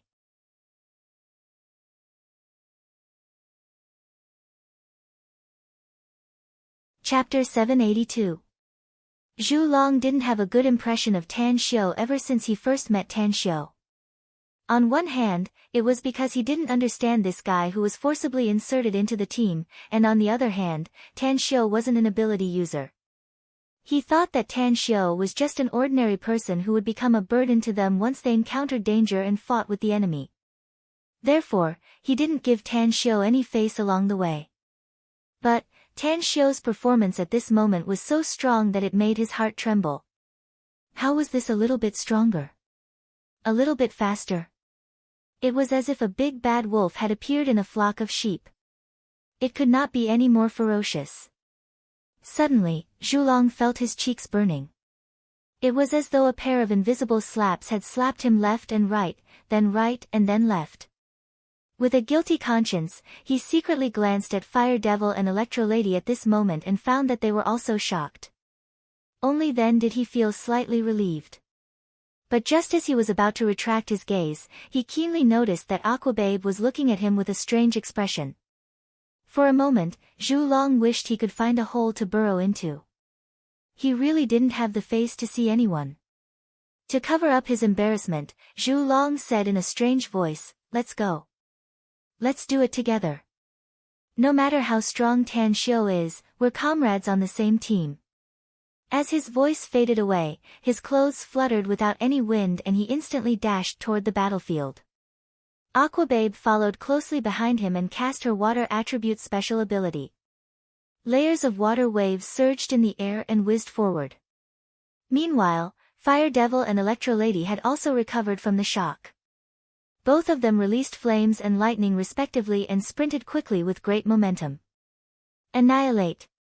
The 4 of them were very strong. Although they weren't the strongest among the members who participated in the 3-star vestige exploration, they were still among the best. With their attacks, the heavily injured Moravidal was easily killed and the other 2 were also killed in a short time. At this moment, Kawako's eyes were filled with surprise and admiration as she looked at Tan Shio. Ching Xueme, on the other hand, was dumbfounded. Never in her wildest dreams did she expect that the high school student who needed her help would possess such terrifying strength. This time, she was ordered to infiltrate the island nation because her ability was activated and she was heavily injured during a mission. After receiving treatment and careful guidance from Duan Mulin, the leader of the State Ability Users Bureau, he finally gained the ability to control thick earth. For a secret mission, he hid his identity, changed his appearance, and finally became the right-hand man of a high-level politician in Japan. She and Kawako Yamamoto were not on the same side because the Japanese politician she assisted was at odds with the party supported by the Yamamoto family. If they weren't on the same team, perhaps Kawako wouldn't have saved her life in the previous battle. However, she was very clear about one thing. If she met someone from the kingdom of Huaxia in the ruins and was in danger, even if it meant exposing her identity, she had to help. It was because she knew that if the treasures in the 3-star vestige were to be obtained by the kingdom of Huaxia, it would be very beneficial for them. Tan Xiu didn't even glance at Kawako and Qing Xueme. Instead, he looked at JC, the captain of Country Wise team, and indifferently said, "Give me the crystal ball." With a solemn expression, JC looked at Tan Xiu and coldly said, "You're very powerful, and I can't even see what ability you have. But do you think we're afraid of you?" "Maybe you won't be afraid if it's just us," said Tan Xiu indifferently. "But if we join forces with the 3 of them, what do you think your chances of surviving are?" Kawako instantly stepped forward and glared at JC with hostility. "That's right. We're destined to be enemies, so we're willing to join forces with our friends from Huaxia. Even if we all die here, we'll drag you down with us." JC's expression instantly turned extremely unsightly. He looked at the crystal ball protected by them in the middle, and then shifted his eyes to Tan Xiu and Kawako. Eventually, he discussed with his 4 companions in a low voice and quickly moved away more than 20 meters. Sneering, Tan Xiu came to the front of the crystal ball and found that it was fixed on the 1-meter-high crystal pillar. He immediately reached out to hold it and was about to take it off the pillar. However, his expression changed when he saw that the crystal ball remained motionless even though he had used nearly 80% of his strength. Standing more than 20 meters away, JC sneered and said, "We've just tried, but there's no way to take the crystal ball off the pillar. So what if you're a bit stronger? We'll give it to you, but you won't get anything." Ha ha ha. Tan Xiu shot him a cold look and immediately injected his spiritual sense into the crystal ball. He found that there was a very small seal array inside. He directly saw through the mysteries of this seal array and smoothly broke through it. Then, he moved toward the fingernail-sized golden insect inside. "Let me out and I'll serve you for a light year." Its weak intent entangled with Tan Xiu's spiritual sense and instantly transmitted back to Tan Xiu. Tan Xiu quickly communicated with it using his thoughts. "What species are you? What abilities do you have? Why should I believe you? I'm a member of the Star Devourer insect clan. I was sealed in this crystal ball by a powerful exalted immortal. That exalted immortal bullied me because I'm still young and have just obtained my bloodline inheritance, so I haven't mastered any formidable power yet. As long as you let me out, I'll have a way to possess a very powerful ability in a short period of time. Serving you for a light year is the rule of our Star Devourer insect clan to thank our benefactor. I don't lack thugs." Tan Xiu directly transmitted his thoughts. The Golden Star Devourer insect was anxious. It had been sealed for countless years, and it didn't even know how long it had been. Now that it had finally met a human who could break the seal and let it escape, if it didn't seize this opportunity, it would be tortured to madness inside. "What do you need? No matter what request you have, I can try my best to satisfy you. Tell me, where are you from? Also, which civilization in the universe does this 3-star relic belong to? How did they come to Earth?" "I'm from the Black Cloud star field, the Porto star system. That's the incubation base of our Star Devourer insect clan and also my hometown. There are many races in the Black Cloud star system, including many advanced civilizations. The fleet that brought me here was the Star Luo Empire's fleet. They were defeated by other civilized nations and became an interstellar vagrant race. After escaping here, the few remaining Star Luo Empire lives hurriedly built this base. They thought they would get a new home, but they didn't expect to be trapped here because they couldn't adapt to Earth's environment." Tan Xiu suddenly understood, but he still realized a problem and hurriedly asked, "How long have you been on Earth?" "A wave." "What's a wave?" The Star Devourer insect was anxious. It didn't know the unit of time in this place and wanted to explain but didn't know how to explain. It anxiously circled around countless times and finally sent a thought, nearly an eon. Eon? 3 million years. Tan Xiu was referring to the unit of time because some races in the immortal world used eon as a unit of time. However, he never imagined that the Star Luo Empire's battleship would actually come to Earth more than 1 million years ago. At that time, there shouldn't be any humans on Earth, right? I can save you, but you have to sign a contract with me. Also, I need to know how long you're talking about a light year. By the way, our human unit of time is. Through Tan Xiu's explanation, the Star Devourer insect finally figured out the unit of time on Earth. The light year it was talking about was actually 2,000 years on Earth. Master-servant contract. Tan Xiu quickly signed the contract with the Star Devourer insect. The seal formation inside, which he thought was extremely crude, was easily broken by him. As cracks appeared on the crystal ball, the Star Devourer insect finally rushed out after the crystal ball exploded. It flew happily in this space for a while before landing on Tan Xiu's outstretched finger. You'll follow me from now on, Tan Xiu said calmly. More than 20 meters away, JC looked at the Star Devourer insect on Tan Xiu's finger with his mouth agape. Even when the crystal ball exploded, he didn't feel the slightest joy. Instead, a strong sense of crisis rose in his heart when he looked at the Star Devourer insect.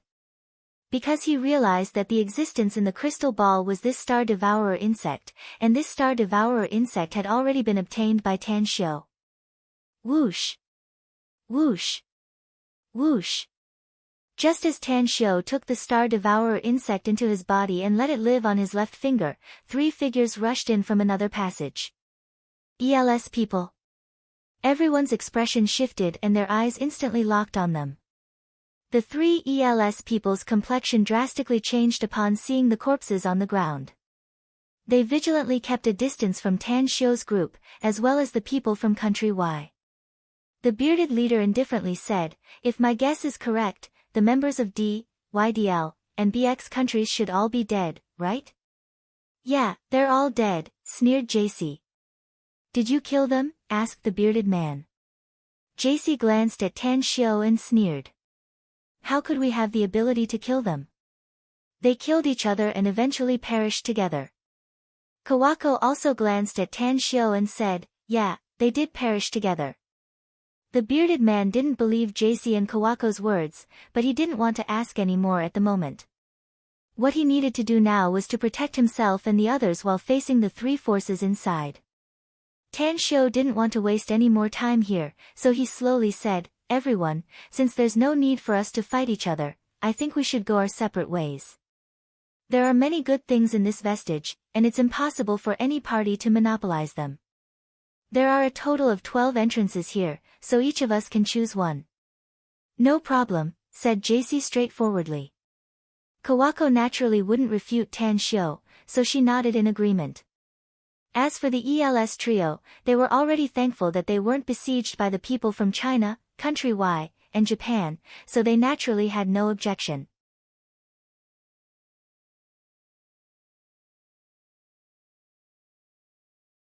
Chapter 783. The 7th entrance on the left. Just as Tan Xiu was about to choose a portal to enter, Star Devourer Insect's voice sounded in his mind. His expression shifted and he quickly asked, what's inside the 7th entrance? The main console. Star Devourer Insect had been sealed for countless years, but it had a good understanding of the situation in the entire vestige. It figured out the purpose of these humans coming here through the communication between the experts of various countries. Furthermore, it had been following Tan Xiu for 2,000 years, so it naturally wanted to help Tan Xiu get the best things. The main console was the central area of the entire vestige. Controlling the operating system of the main console would allow one to easily mobilize the perpetual power of the entire vestige, be it for defense or attack.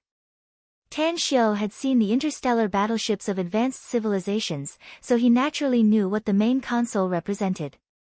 Without any hesitation, he didn't immediately rush to the 7th portal on the left.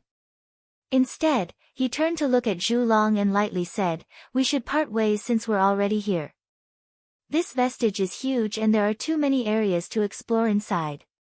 You can choose any portal to enter, while I'll enter the other one. Having witnessed Tan Xiu's strength, Zhu Long knew that he would eventually leave the team, so he didn't urge him to stay. He nodded and said, be careful and retreat immediately if there's any danger. Tan Xiu nodded but didn't directly choose a portal. He watched Zhu Long's group of 4 choose a portal and then his eyes fell on the 3 Japanese people. Long time no see. Tan Shio calmly said. Qing Xuemei shuddered inwardly and quickly glanced at Kawako and the other middle-aged man. Then, she squeezed out a smile and said, "It's indeed been a long time. You're much more powerful than when we first met." Tan Shio let out a faint smile and looked at Kawako, asking, "Who's this guy?" Kawako pondered for a moment. Suddenly, a sharp dagger appeared in her hand and stabbed the middle-aged man's heart without him noticing. "Why?" The middle-aged man's expression changed drastically. His eyes were filled with disbelief as he desperately clutched his chest and shouted. Kawako sneered and respectfully cupped her fists at Tan Shio. "He's not one of my men, boss. If it wasn't for the temporary team I formed, I would have had some enmity with the force he belongs to." Tan Shio nodded and said with a smile, "Since our paths are different, it's fine to kill them."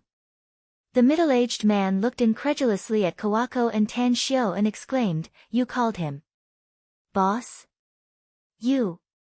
Kawako sneered and watched him crash to the ground. Then, she asked, "Is Junko also one of your men, boss?" At this moment, Qing Xuemei was stunned by the sudden change in front of her. Never once in her wildest dreams did she expect that Kawako Yamamoto would suddenly attack a member of her team, let alone address Tan Shio as boss. In a flash, she took a few steps back, fearing that Kawako would suddenly attack her.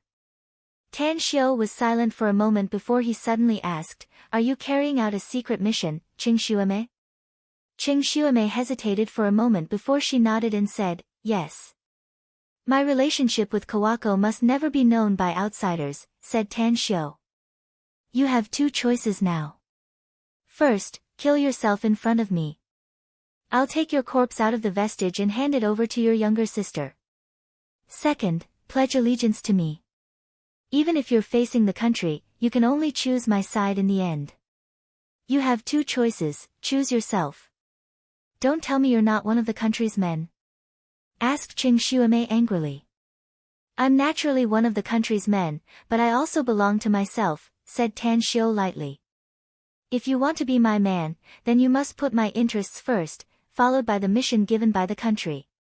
"What do you want me to do?" asked Qing Xuemei. "I don't need you to do anything. Just remember one thing," said Tan Shio indifferently. "What you see and hear must rot in your belly and not be reported to your real superiors after you leave the vestige." Qing Xuemei was silent for half a minute before she slowly said, "I promise you." "Then leave since you've promised me," said Tan Shio. "I can guarantee that not only will Kawako not harm you in the future, but she can also help you in secret if you need anything during your stay in Japan." Qing Xuemei didn't utter a word. The current Tan Shio made her dread and even a bit fearful. "Kawako will be with me," said Tan Shio indifferently. "Pick a portal and enter it yourself.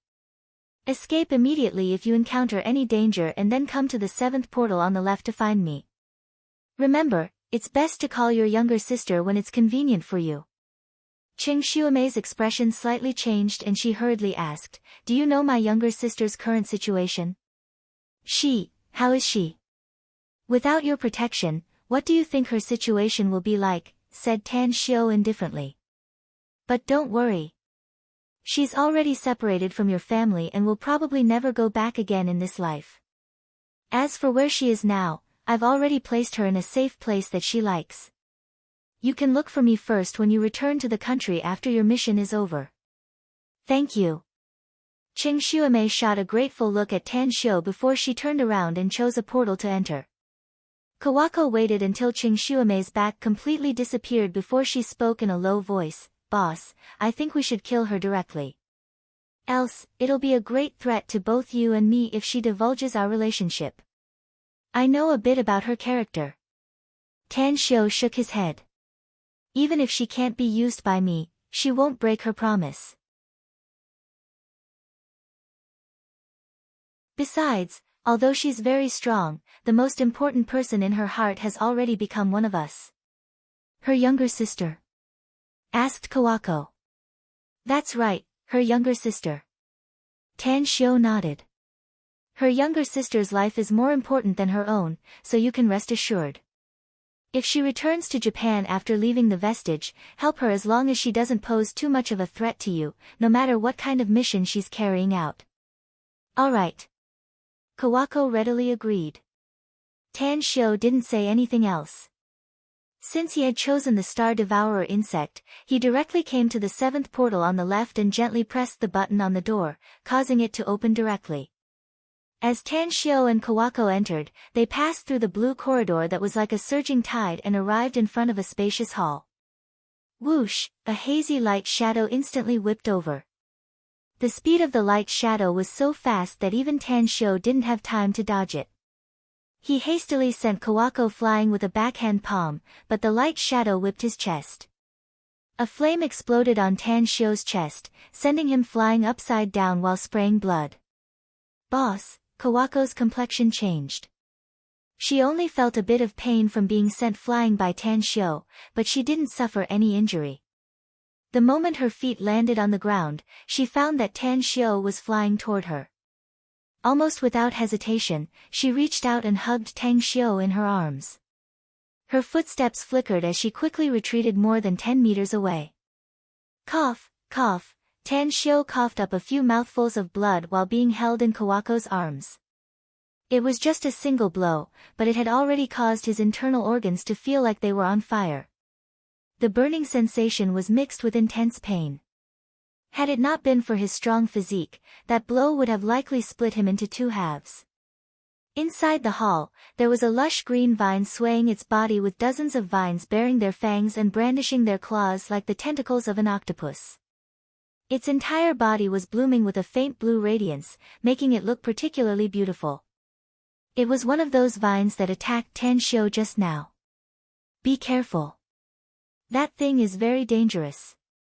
Tan Xiao raised his hand to wipe off the blood on the corner of his mouth and stuffed a holy healing pill into his mouth. He then quickly circulated the heavenly art of cosmic genesis and said. Kawako was somewhat touched. What Tan Xiao did just now was to save her, something that warmed her heart more than the medicinal pills Tan Xiao gave her.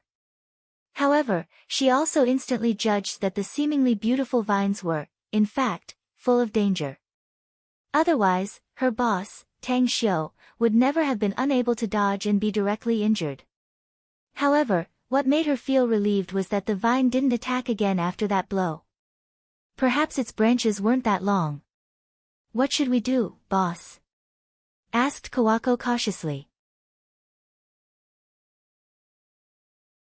Tan Xiao took a deep breath and quickly communicated with Star Devourer insect while recuperating his internal injuries.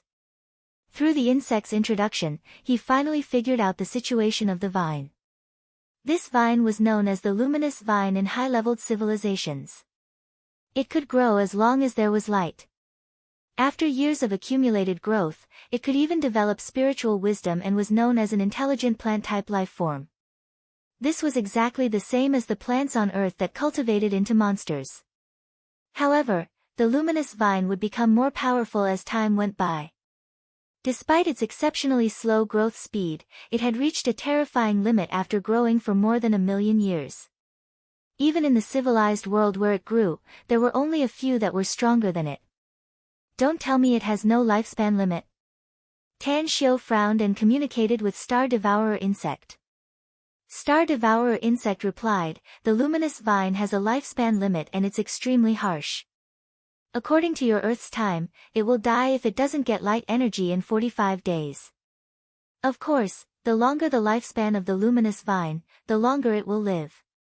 Given its lifespan, it can still live even if it doesn't get light energy for a few years. It's too powerful. Tan Xiao asked, you mean the reason why it can live until now is that the energy in this vestige has been producing light energy for it? Yes. Star Devourer insect replied. Tan Xiao frowned and asked, how can I subdue this luminous vine if I want to control the main console? Or you can kill it. Intimidate. Star Devourer insect's reply was very simple, you're tuning into the Blissful Bookshelf YouTube channel. We're so grateful for your support, and don't forget to subscribe to join us on this incredible journey through captivating stories. Your generosity through donations truly makes a world of difference, as it's the primary source of revenue that allows me to expand and enhance this channel for you. Thank you from the bottom of my heart for being a part of this adventure.